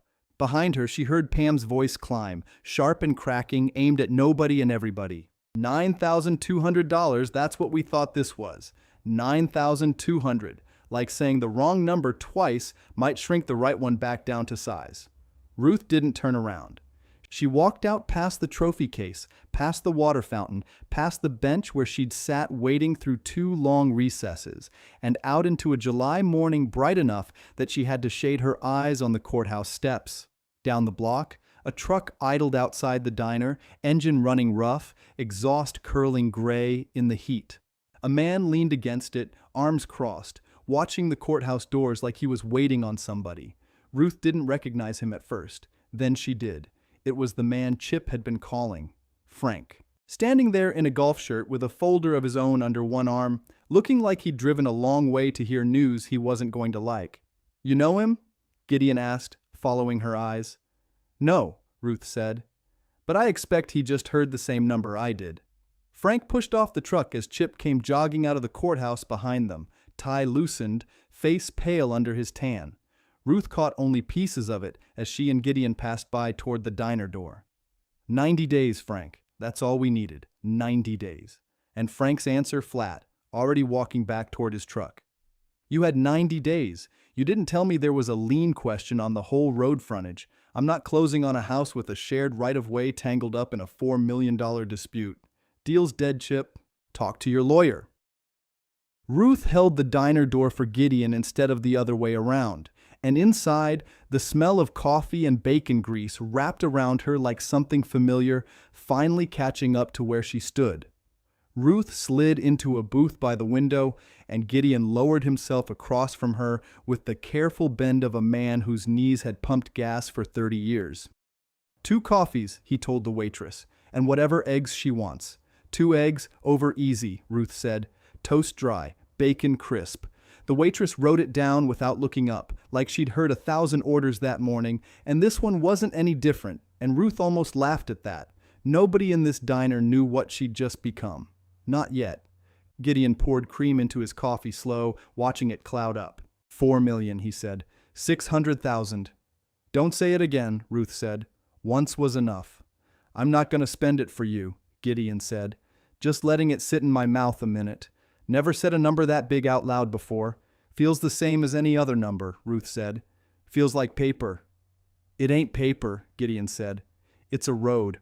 Whole interstate's gonna run right where Silas parked his tow truck. The door chimed. Ruth didn't look up right away, but Gideon did, and something in his face went still. Pam's here, he said quiet. Ruth turned. Pam stood just inside the door, purse clutched against her stomach, eyes red-rimmed but dry now, like she'd cried herself out somewhere between the courthouse steps and here. She didn't come straight to the booth. She stood a second, like she was deciding whether she still had the right to walk across a room toward her own mother. "Can I sit?" Pam said. "It's a free country," Ruth said. "Free diner, too, long as you're buying your own eggs." Pam sat on the edge of the bench next to Gideon, hands folded on the table, knuckles pale. She didn't order anything. "Roy's not with me," Pam said. "He's still at the courthouse, yelling at Pharaoh, I think." "I expect Pharaoh's used to it," Ruth said. Pam's mouth worked like she wanted to say something and kept swallowing it back down. Ruth waited. She'd waited 3 weeks on a cot behind a broken cooler. She could wait through a silence in a diner booth. "We put $14,000 down," Pam finally said, "on a place at Bluestone Lake, me and Chip. Before the house even closed. We were that sure." "Sure of what?" Ruth said. "That the money was coming," Pam said. "That you'd sign whatever Roy put in front of you, same as you always did." Her voice cracked on the last word. "Same as you always did, Mama. You never fought us on anything, not once in 40 years. Why would this be different?" Ruth set her coffee down careful, both hands around the cup. "Because your daddy told me not to," she said. "That's the only reason. Wasn't strength, wasn't some plan I hatched. He told me once, plain, and I held on to it because it was the last thing of his I had that nobody else could touch." Pam's eyes filled again. "I called it $9,200 in front of the whole courtroom," she said, "like I knew something, like I'd done my homework. You did the county's homework, Ruth said, not your own. Chip's investors pulled out of the lake house deal too, Pam said. Soon as word got around the family's tangled up in a $4 million right-of-way fight. Nobody wants their name near that kind of mess. Even a good mess. She laughed, short and bitter. We're out $14,000 and we don't even get the lake house. Gideon spoke up, gentle. That's a hard lesson to buy at that price. I know it, Pam said. I know exactly what it cost. Ruth studied her daughter's face a long moment. The same face that had stood in the kitchen doorway 3 weeks back and said the guest room's got Chip's exercise equipment in it. Mama, we'll figure something out, sounding just like her brother, sounding just like a door closing soft instead of loud. I'm not going to sit here and tell you it's forgotten, Ruth said. Because it isn't. Might not ever be all the way. I'm not asking for all the way, Pam said. Sunday dinner, Ruth said. That's what I've got to offer right now. You come, you bring nothing. You don't ask me for a dime, and we see how the next one goes after that. Pam nodded fast, like she was scared if she waited too long Ruth might take the offer back. Sunday dinner, she said. I can do that. Every Sunday, Ruth said, not just when you're short on cash. Every Sunday, Pam said, and something in her shoulders came down an inch, like she'd been carrying a beam across them since the gavel fell. She left without ordering, said she needed to find Chip before he did something worse than a lake house deposit, and the door chimed shut behind her. Gideon watched her go through the window, out past the truck where Frank had stood an hour before, already gone now, tires having chewed gravel on his way out of Alderson for good. That's a start, Gideon said. It's a start, Ruth said. Starts don't guarantee finishes. I learned that from a filling station. The waitress brought the eggs. Ruth ate slow, savoring it the way a person does after 3 weeks of hot plate suppers and cold coffee, and she'd gotten through half the plate when the door chimed again, and Otis Vance came in, folder under his arm, looking for her booth like he already knew where she'd be. Mind if I join you? Otis said. Sit, Ruth said. Eat something. You look thinner than you did in April. Been a long few weeks, Otis said, but he sat and he did wave the waitress over for coffee. Black, no cream. He set the folder on the table between the plates. I called the state comptroller's office on my way over, he said. Wanted numbers before I said another word to you. Go on, Ruth said. Recording fees on the trust deed run $210, Otis said. County clerk's office confirmed they'll file it this afternoon, soon as I walk it over. That makes title clear, officially, on paper, today. And the check, Ruth said. 90 days, Otis said. State Treasurer's office processes disbursements on a quarterly cycle. I pushed. Told them a 72-year-old widow had waited 22 years already and didn't much feel like waiting a season more. They said 90 days is the fastest the system moves. I believe them. I've fought that system before. Ruth nodded slow. 90 days was nothing, next to 22 years, next to 3 weeks on a cot. There's something else, Otis said. He opened the folder, slid out a single sheet, a repair estimate from a contractor out of Beckley. Roof and foundation work on the station. Man named Perdue looked it over for me last week, before the hearing, in case the judge asked about the property's condition. What's it run? Ruth asked. $18,500, Otis said. Roof, foundation, new wiring throughout. Cooler and pumps are beyond saving, but the bones are good. Silas built that station to outlast a war. Ruth looked at the number a long moment, then handed the sheet back. I can wait 90 days for the state's money, she said. But I'm not waiting that long to stop sleeping on a cot. I can advance you a portion against the trust, Otis said. Legal, clean, on the record. Enough to cover the repairs and put you up somewhere decent till the check clears.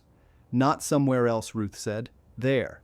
Otis looked at her, and something in his face said he already knew what she meant before she finished saying it. The station, Ruth said. I want it fixed. Not sold, not torn down. Fixed. Gideon set his coffee cup down slow, like he didn't want to interrupt the sound of that plan settling into the room. Silas would have liked that, he said. Silas built the thing so somebody's family could stand on that ground and make a living, Ruth said. Not so his grandkids could argue about who owed who $9,000. She looked at Otis. Draw up whatever paper you need. I want workmen out there by the end of the month. Otis almost smiled, tired around the edges but real. I'll have Perdue's crew out there Monday, he said. You're going to need a name for it once it's standing again. Can't run a business as Kessler's fill-up, not selling gas anymore. Ruth looked out the diner window, past Gideon's shoulder, toward the direction of Piney Fork, toward a lot with a rusted cooler and a hollow floorboard that had held everything her husband ever meant to leave her. "I'll think on a name," she said. "Finish your coffee, Otis. You've got a filing to make before 4 o'clock, and I've got eggs getting cold." The eggs were gone by the time Otis pushed back from the table and folded the repair estimate into his jacket pocket. He left for the clerk's office with a promise to call once the deed was stamped. Ruth and Gideon sat a while longer, watching Alderson wake up around them, delivery trucks idling, the bank across the square opening its doors at 9 sharp like it had for 50 years. 3 days later, the station looked like a wound getting stitched shut.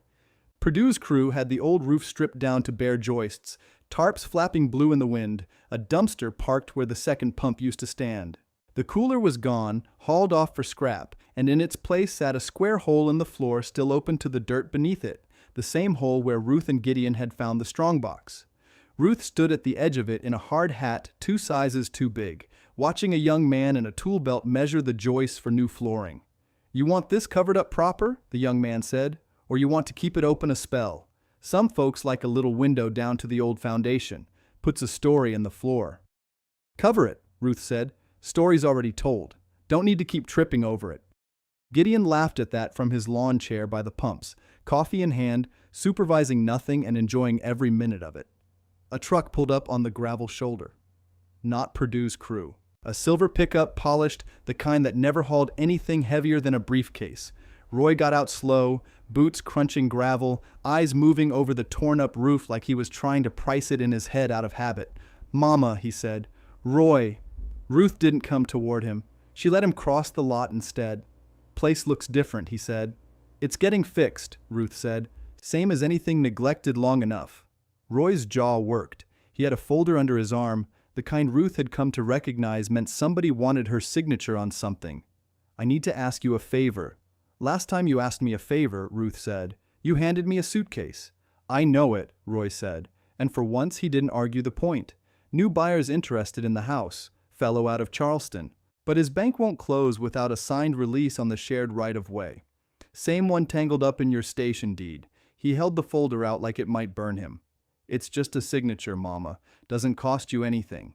"Everything costs something," Ruth said. "You taught me that yourself, standing on your own porch." Roy's face colored. Gideon sipped his coffee and said nothing, which was its own kind of loud. "What's the offer now?" Ruth asked. "Number's changed, hasn't it?" Roy hesitated. $298. "Started at $340, Ruth said. "That's $42,000 gone since March. That right-of-way trouble following you around like a debt collector." "It's not trouble if you sign," Roy said. "I'll sign it," Ruth said, and watched something in Roy's shoulders drop with relief before she finished. "On one condition. Anything. You come to Sunday dinner, same as your sister's doing. You sit at my table, you eat what I cook, you don't bring a folder with you." Ruth folded her arms. "And you don't call it a favor to me. Call it what it is. You need something, and I'm the one holding it now." Roy stood there a long moment, gravel and torn roofing and the smell of fresh-cut lumber all around him, a man used to being the one who decided what got signed and what didn't. "Sunday dinner," he said, quiet. "Every Sunday," Ruth said, "not just when the bank's waiting on you." "Every Sunday," Roy said, and it came out rougher than Pam's had, like the words cost him something to spend. He handed her the folder. Otis's number was already penciled at the bottom for the notary. Ruth didn't sign it standing in the lot. She carried it inside to the back office where a card table now stood in place of the cot, and she signed it there, slow, her own name in her own hand, on ground that was finally hers to sign from. When she came back out, Roy was still standing by his truck, looking at the torn roof like he was seeing the place for the first time in 20 years. "Daddy built a good station," he said. "He built it so somebody could stand on it," Ruth said, "not just sell it." Roy nodded, got in his truck, and drove off toward Alderson without another word, and Ruth watched him go the same way she'd watched Pam walk out of the diner, a start and nothing guaranteed past it. Gideon rocked his lawn chair back. "That the same boy told you the guest room had boxes in it?" "Same boy," Ruth said.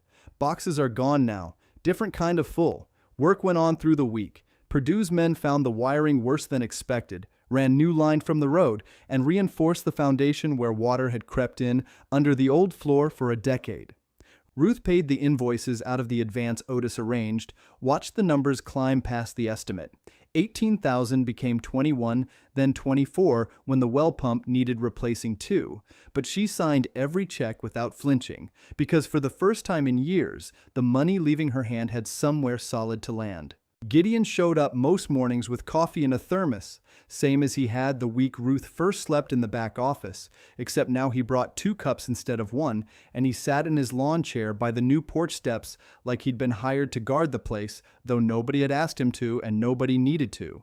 "You gonna need help running this," he said one morning, watching a man bolt down fresh countertop where the old cash register used to sit. "Diner takes more than one pair of hands." "I know it," Ruth said. "I've got names in mind." "Mine better be one of them," Gideon said. "I didn't spend 30 years pumping gas here just to retire the week it gets interesting." "You'll pour more coffee than you drink," Ruth said. "That's the deal." "Fair trade," Gideon said, and lifted his thermos like a toast to seal it. By the second week, the roof was closed in. New tin bright enough to catch the sun from the 2-lane, and the old gas pumps, long dead, got hauled off to make room for a gravel lot where a bus could pull in and turn around. Otis drove out most afternoons after his filings, still in his court clothes, tie loosened, to watch the transformation like a man checking on a garden he'd planted without knowing if it would take. "State Comptroller called this morning," he told Ruth, standing in what would soon be a kitchen, sawdust still hanging in the light. "Escrow's confirmed. Check clears through my office in 6 weeks, once the survey's finalized on the interchange line." 6 weeks, Ruth said. "I can live with 6 weeks. I lived with 22 years. "You'll have the money before the paint dries on that sign you keep talking about," Otis said. Ruth had, in fact, been talking about a sign. She'd sketched it herself on the back of one of Perdue's invoices, block letters, nothing fancy. The kind of lettering a woman learns doing 41 years of careful stitching, every line even, nothing rushed.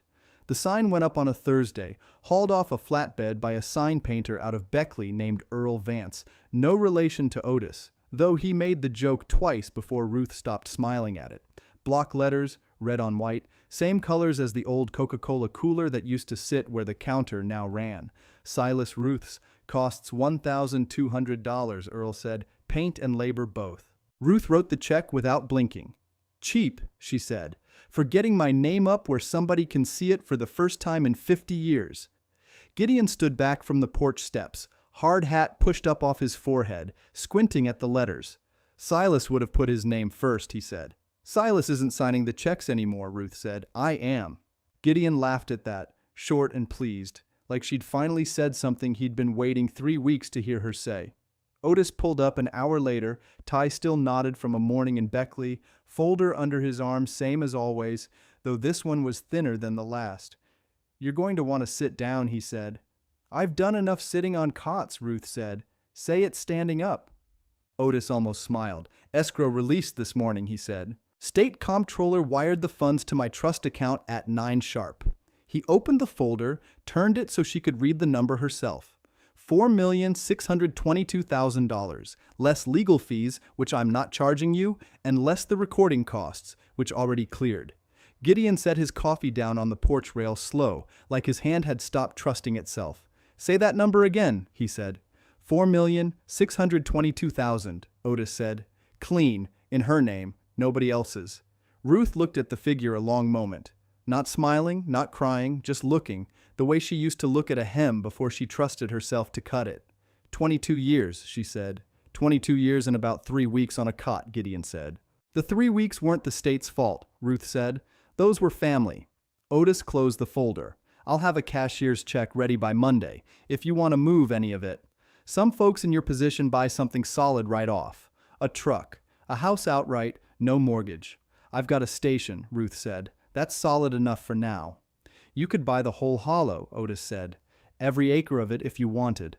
"Don't need the whole hollow," Ruth said. "Just the piece I'm standing on. Silas already gave me that much." She looked up at the sign again, red letters drying in the sun, and something in her face settled the way a stitch settles once it's pulled tight and knotted off. Chip Doyle showed up 2 days later. driving Pam's car instead of his own, which told Ruth something before he ever opened his mouth. He stood at the bottom of the new porch steps, not coming up them, hands in his pockets, looking like a man who'd practiced what he was going to say and lost half of it on the drive over. "Ruth," he said. "Ma'am." "Chip," Ruth said. She was wiping down the new counter with a rag, didn't stop doing it. "Lake House deal's dead," he said. "All the way dead. Investors want their earnest money back and I don't have it to give them. 14,000's gone into a hole, and there's a second hole where the lawyer's fee's going to be."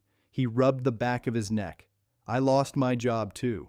Dealership let me go. Said my numbers were off all spring and they weren't wrong." "That's a hard spring," Ruth said. "I'm not asking for money," Chip said quick, like he wanted that said before she could think it. "I know better than that now. I'm asking if you need help. Around here. Washing dishes, running the counter, whatever needs doing. I'll work for what it's worth and not a dime more." Ruth set the rag down, looked at him a long moment, the same way she'd looked at Pam in the diner booth, weighing a debt against a want. $11 an hour, she said. "Same as I'd pay anybody off the street. No special rate for family." "That's fair," Chip said. "You're on time every shift," Ruth said, "or you're not on the schedule the next one. I don't run this place on favors. Learned that the hard way myself from the inside of a suitcase." Chip's face colored at that, but he nodded. "Understood. And you don't touch a dime of the register that isn't yours to touch," Ruth said. "Not once. Not to borrow it, not to float it, not for any reason under God's sun. You do, you're done, and there's no coming back from that one." "Yes, ma'am," Chip said, and he said it like a man signing something with his whole chest, instead of just his hand. "Be here Monday 6 a.m., Ruth said. "We open in a week, and there's a mountain of dishes between now and then." Chip nodded again, turned to go, then stopped at the bottom step. "Pam wanted to come," he said. "She's scared you'll say no to both of us if she asks for anything too." "Tell Pam I already said yes to Sunday dinner," Ruth said. "That's not nothing." "No, ma'am," Chip said. "It's not." He drove off in Pam's car, slower than he'd come, and Gideon watched from his lawn chair with his thermos balanced on his knee. "You just hired your son-in-law," Gideon said. "I hired a dishwasher," Ruth said. "Happens to be married to my daughter. Same thing to some people." "Not to me," Ruth said. "I learned the difference. Cost me a filling station and a cot to learn it, but I learned it. The counter went in that Friday, laminate the color of weak tea, and the stools came 2 days after, 6 of them, bolted down proper by Purdue's youngest hand, a boy named Dale, who kept apologizing for the noise of the drill, like Ruth might scold him for it. "Drill all you want," Ruth told him. "Silas ran a compressor out here for 30 years. This place has heard worse." By the second week of the month, the kitchen had a real stove in it, propane, second-hand but sound, and a griddle wide enough for 8 plates at once. Ruth stood in front of it the first morning it was hooked up, hand flat on the cold metal, and didn't say anything for a while. "You all right?" Gideon asked. "Last time I cooked breakfast for a crowd," Ruth said, "was Walter's funeral supper. Church ladies did most of it. I just stood there and let them." "This one's yours," Gideon said. "Every bit of it." "That's what scares me," Ruth said, and laughed a little, and turned the burner on to test the flame. Otis came by most afternoons still, though the paperwork had thinned down to almost nothing. A signature here, a receipt there. He seemed in less of a hurry these days, like a man who'd spent 30 years carrying one piece of unfinished business and finally set it down. "Menus," he said one afternoon, sliding a printed sheet across the new counter. "Had my secretary type these up? You said eggs, biscuits, coffee. I told her make it simple." Ruth looked it over. "Eggs any style, $2.75. Biscuits and gravy, $3.50. Coffee bottomless, $1. "You priced my coffee at $1, Ruth said. "Seemed fair," Otis said. "Seems low," Ruth said, "but I'll leave it. $1 coffee brings a man back tomorrow. That's worth more than the dollar." "Silas used to say something just like that," Gideon said, "about gas prices. Word for word, near enough." Ruth folded the menu once, careful, the way she folded everything, and set it by the register. "1 week," she said, looking out at the gravel lot, the new sign catching the afternoon sun, the bus pull-off graded and packed and waiting for its first tires. 1 week, and this hollow's got a diner in it again. "And a bus stop," Gideon said. "And a bus stop," Ruth said. "Silas would have liked knowing folks are still moving through here, just not buying gas to do it. She untied her apron, hung it on the hook by the door, the first hook that had ever held anything of hers in that building that wasn't a coat against the cold. Outside, the last of Purdue's crew loaded ladders onto a truck, and the light came down gold across the tin roof, and for the first time in 3 months, Ruth Ann Kessler stood in a room that was entirely, legally, permanently hers, and didn't feel the need to check the deed to believe it. The morning the diner opened, Ruth was up before 4, same as she'd been every morning of her marriage, except this time there was no man asleep down the hall to cook for. She cooked anyway. Eggs cracked into a bowl, 12 at a time, biscuit dough turned out on floured wax paper, gravy started in a cast-iron skillet that had belonged to Silas's mother before it ever belonged to anybody at that station. Gideon showed up at 5, thermos already empty, grinning like a boy let out of school early. "Sign lit up good overnight," he said. "Saw it from the county road." "Earl wired a light behind it," Ruth said. "Cost extra to run, but I wanted it seen." "It's seen," Gideon said. "Half of Piney Fork slowed down driving past it last night. Thought there was a fire at first. All that red." Chip came in at 5:15, apron already tied, hands raw from the dish soap he'd been using all week to break in the new sink. "Morning, Ruth," he said. "Morning, Chip," Ruth said. "Dishes first, then coffee's yours to keep filled. Nobody waits on a cup in this place." "Yes, ma'am." By 6, the first bus came through. Same route that used to skip Piney Fork altogether. Now stopping because the state had graded a proper pull-off and painted a sign of its own, blue and white, Kessler's Stop, right next to Ruth's red block letters. 11 passengers got off to stretch their legs, and 8 of them came in for coffee before the driver called them back. "Best egg I've had since Ohio," one trucker said, tipping his cap at Ruth like she was somebody he already knew. "Bus company said there was a diner out here now." "Didn't believe it." "Believe it," Gideon said, refilling the man's cup without being asked. "Been 30 years since anybody could get breakfast in this hollow. Woman standing behind that griddle's the reason you can now." The trucker looked at Ruth a long moment. "You own this place?" "Every board of it," Ruth said. "Ground under it, too." "That's rare," the man said. "Woman your age owning her own kitchen outright." "Wasn't always outright," Ruth said. "But it is now." She didn't say more, and the man didn't ask more, and that was its own kind of peace, folks passing through who didn't need the whole story to enjoy a plate of eggs. By 8, the till had $184 in it, mostly 1s and 5s, coffee refills stacking up faster than Chip could pour them.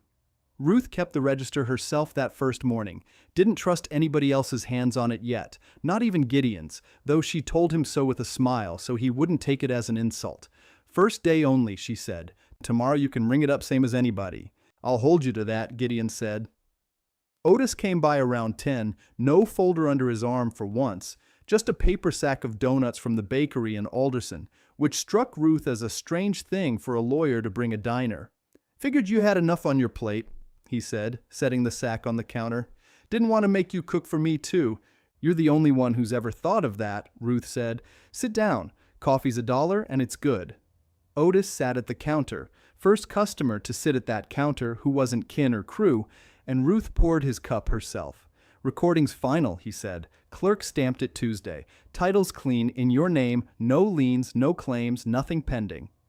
"I heard you the first time you told me that," Ruth said. "Told you again because it's worth hearing twice," Otis said. "Some things you hold on to a little tighter once you've said them out loud in a courtroom." He looked around at the counter, the stools, the griddle steaming behind Ruth's shoulder. "Walter would have sat right here," he said. "This exact stool. Man drank more coffee than any human ought to." "He'd have complained about the price," Ruth said. "Said $1 was robbery. He'd have paid it anyway," Otis said, and told everybody in the county it was the best dollar he ever spent. Ruth smiled at that, quick, and turned back to the griddle before it could turn into anything bigger. Sunday came 4 days later. First true Sunday, the diner had been open, and Ruth closed it at 2 in the afternoon, same as she'd told Chip she would, no matter how much business showed up wanting supper. "Sunday dinner's not for strangers," she told him. "That one's just family." Pam and the kids showed up at 4, and behind them Roy's truck pulled in too. No folder in the cab this time, nothing but a store-bought pie riding on the passenger seat because Roy had never learned to bake and didn't pretend otherwise. "Brought dessert," he said, setting it on the counter. Didn't trust myself with the main course. Smart man, Ruth said. Her grandson ran in ahead of his mother, 7 years old, and he was wearing the flannel shirt Ruth had mended the night she stood on Roy's porch with her suitcase, sleeves rolled twice at the cuff because he'd grown some but not enough yet to fill it out. "Grandma," he said, "Mama says this is your shirt you fixed." "It's yours now," Ruth said. "I just did the stitching. It doesn't have a hole in it anymore," the boy said, like that was the most remarkable thing in the world. "No," Ruth said. "It doesn't." She looked at Pam over the boy's head, and Pam looked back, and neither one of them said anything about suitcases or guest rooms or folders full of numbers, because some things didn't need saying twice in front of a child. They ate at the counter, all 6 stools full for the first time, Ruth at one end and Gideon at the other, because by then he'd stopped pretending he wasn't family too. Roy ate slow, like a man tasting something he hadn't let himself taste in years.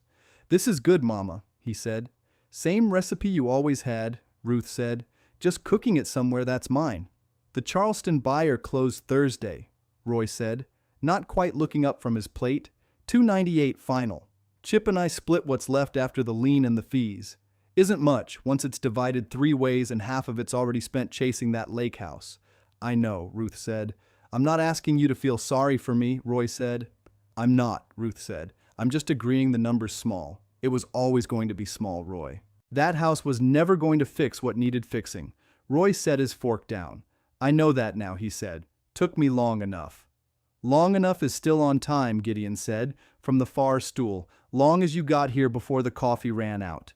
That got a laugh out of the table. Even Roy, even Pam, and the boy in the mended shirt laughed loudest of anybody, though he didn't understand the joke, just like the sound of grown people easy with each other for once. After supper, Roy carried his pie plate to the sink himself, wouldn't let Chip take it from him. "You work here now," he said to Chip, like he was still getting used to the idea. 6 a.m. every day but Sunday, Chip said. $11 an hour, same as anybody. "Fair wage," Roy said. "Better than the dealership paid me some months, and I had a title on my card." "Cards don't pour coffee," Ruth said. "Hands do." Roy left before dark, same as always, but he stood by his truck a minute longer than he needed to, looking back at the lit sign, red letters glowing now that Earl's wiring had kicked in for the evening. Daddy would have liked that light, he said. He liked things that could be seen from the road, Ruth said. Never did care for anything hidden. Roy nodded slow, like he understood that better now than he had 3 months back, and got in his truck and drove off toward Alderson with the taillights fading small down the 2-lane.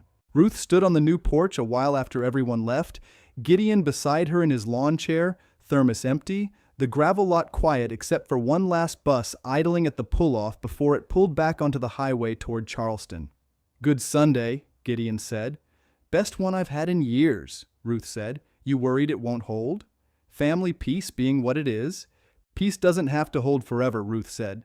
"It just has to hold today. Tomorrow it can decide for itself."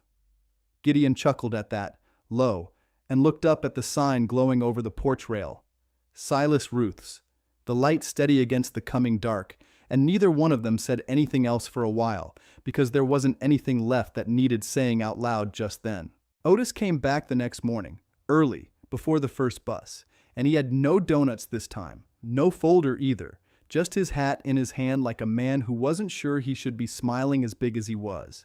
"Got a minute?" he said. "I've got coffee," Ruth said. "That's better than a minute." She poured him a cup and one for herself and leaned against the counter she'd wiped down twice already that morning, out of habit more than need. "There's a widow over in Sandy Ridge," Otis said. "Eleanor Pruitt. Her husband ran a hardware store 40 years. Kids already talking about the store like it's theirs." "Sounds familiar?" Ruth said. "That's why I called her," Otis said. "Told her about a trust. Told her a husband can leave a wife something the children can't touch, if it's done right, done early, done quiet." "You drew one up?" "Signed Thursday," Otis said. "She's sole beneficiary. Store. The lot behind it. All of it. Kids don't know yet." Ruth turned her cup slow in her hands. "Walter would like that." "Told her your name," Otis said. "Didn't give particulars. Just said there was a woman in Piney Fork who didn't lose everything because her husband thought ahead and his lawyer kept his word." "You keep more than papers, Otis," Ruth said. "You keep people standing. Try to, Otis said, and drank his coffee, and didn't say anything else about it, because there wasn't anything else that needed saying about a woman 3 counties over who'd sleep easier now on account of a piece of paper filed on a Thursday. Gideon came in behind him, thermos already refilled from home, though he never said why he still carried it when the coffee here was free to him. Bus is early today, Gideon said. See it coming down past the church. Chip's got cups set, Ruth said. He's learned that much. Chip had learned more than that. He'd learned to crack 4 eggs one-handed without a shell in the bowl, learned which regulars took cream and which took theirs black and scalding, learned to have Otis's cup filled before the man sat down instead of after. He came around the counter that morning with a rag over his shoulder, easy in his own skin in a way Ruth hadn't seen since before the lake house, before any of it. Morning rush in 3 minutes, Chip said. I can feel it in my feet. Feet don't lie, Gideon said. The bus pulled in right on schedule, and 11 people came off it, and 9 came in for coffee, and one of them was a young woman Ruth didn't know, maybe 30, a toddler on her hip and a duffel bag over her shoulder, standing in the doorway like she wasn't sure the place was open to her. We serve anybody who's hungry, Ruth said, before the woman could ask. Sit anywhere. I've only got a few dollars, the woman said. Bus doesn't leave again till noon. Coffee's $1, Ruth said. Biscuits on the house today. Bad morning to be traveling with a baby, and I know it. The woman sat and the baby fussed, and Ruth brought a warm biscuit over herself. No gravy charged, and didn't ask where the woman was headed or why she was riding a bus alone with a duffel bag and a child and not much else. Some things a person could see plain on a face without asking. Thank you, the woman said, quiet, like she wasn't used to kindness landing without a string on it. Eat first, Ruth said. Talk later, if you want to talk at all. She went back behind the counter, and Gideon watched her go, and didn't say a word. But there was something in the set of his mouth that said he'd seen this exact kindness before, 40 years back. In a woman he used to work beside pumping gas for truckers who came through broke and proud and hungry. By 9 the rush had thinned, and the woman with the baby was still there, finishing a second cup of coffee Ruth hadn't charged her for either, and the baby had gone quiet and heavy-eyed against her shoulder. There's a chair in the back office, Ruth said, passing by with a coffee pot. Quieter than out here if you want to let that baby sleep proper before your bus comes. I couldn't ask that, the woman said. You didn't ask, Ruth said. I offered. There's a difference and I've learned to know it. The woman went back, and Ruth caught Chip's eye, and neither one of them said anything, but Chip understood well enough what that back room had been for Ruth once, a cot and a hot plate and a door that locked from the inside, and he understood without being told that it could be that again for somebody else who needed it a few hours at a time. Around 11, Otis stood to go, hat back on his head, cup empty. I'll come by Thursday, he said. Bring the papers on that culvert easement if the state's finally signed off. You come by whenever, Ruth said. You don't need papers as an excuse. Habit of 30 years, Otis said. Hard one to break. Don't break it, Ruth said. Just don't need it so much. He smiled at that, tipped his hat proper the way men his age still did, and went out to his car. And Gideon watched him go, same as he watched everybody go, from his stool by the register, like a man keeping count of who came and left this place, and finding the tally always came out even. The woman with the baby caught her bus at noon, thanked Ruth twice more on her way out, tried to press $2 into Ruth's hand for the biscuit. Buy your baby something in Charleston, Ruth said, folding the woman's fingers back over the bills. That's payment enough for me. I won't forget this, the woman said. Don't need to, Ruth said. Just do the same for somebody else someday, when you've got a little more than a few dollars in a duffel bag. The bus pulled out at noon sharp, gravel popping under its tires, and Ruth stood on the porch a minute watching it go. Same porch, same gravel, same red sign glowing faint even in daylight, because Earl had wired it to never fully go dark. Gideon came and stood beside her, thermos in hand, the way he did most days now, like the porch rail was as much his as hers. You didn't used to give away biscuits, he said. I didn't used to have any to give, Ruth said. Now you do. Now I do, Ruth said, and I mean to keep it that way, long as the griddle's hot and the lights are on. Inside, Chip was already stacking clean cups for the afternoon crowd, and the pencil marks on the wall by the register, the ones Ruth had started keeping the first week, tallying up days open, sat at 11 and climbing, and none of them had been a day the doors stayed shut. Ruth untied her apron that evening, same as always, hung it on its hook, and stood a moment in the doorway looking back at the room, the counter, the 6 stools, the sign burning red against a sky going the color of a bruise healing over. The coffee pot sat warm on the back burner, ready for morning. The sign stayed lit all night, same as always.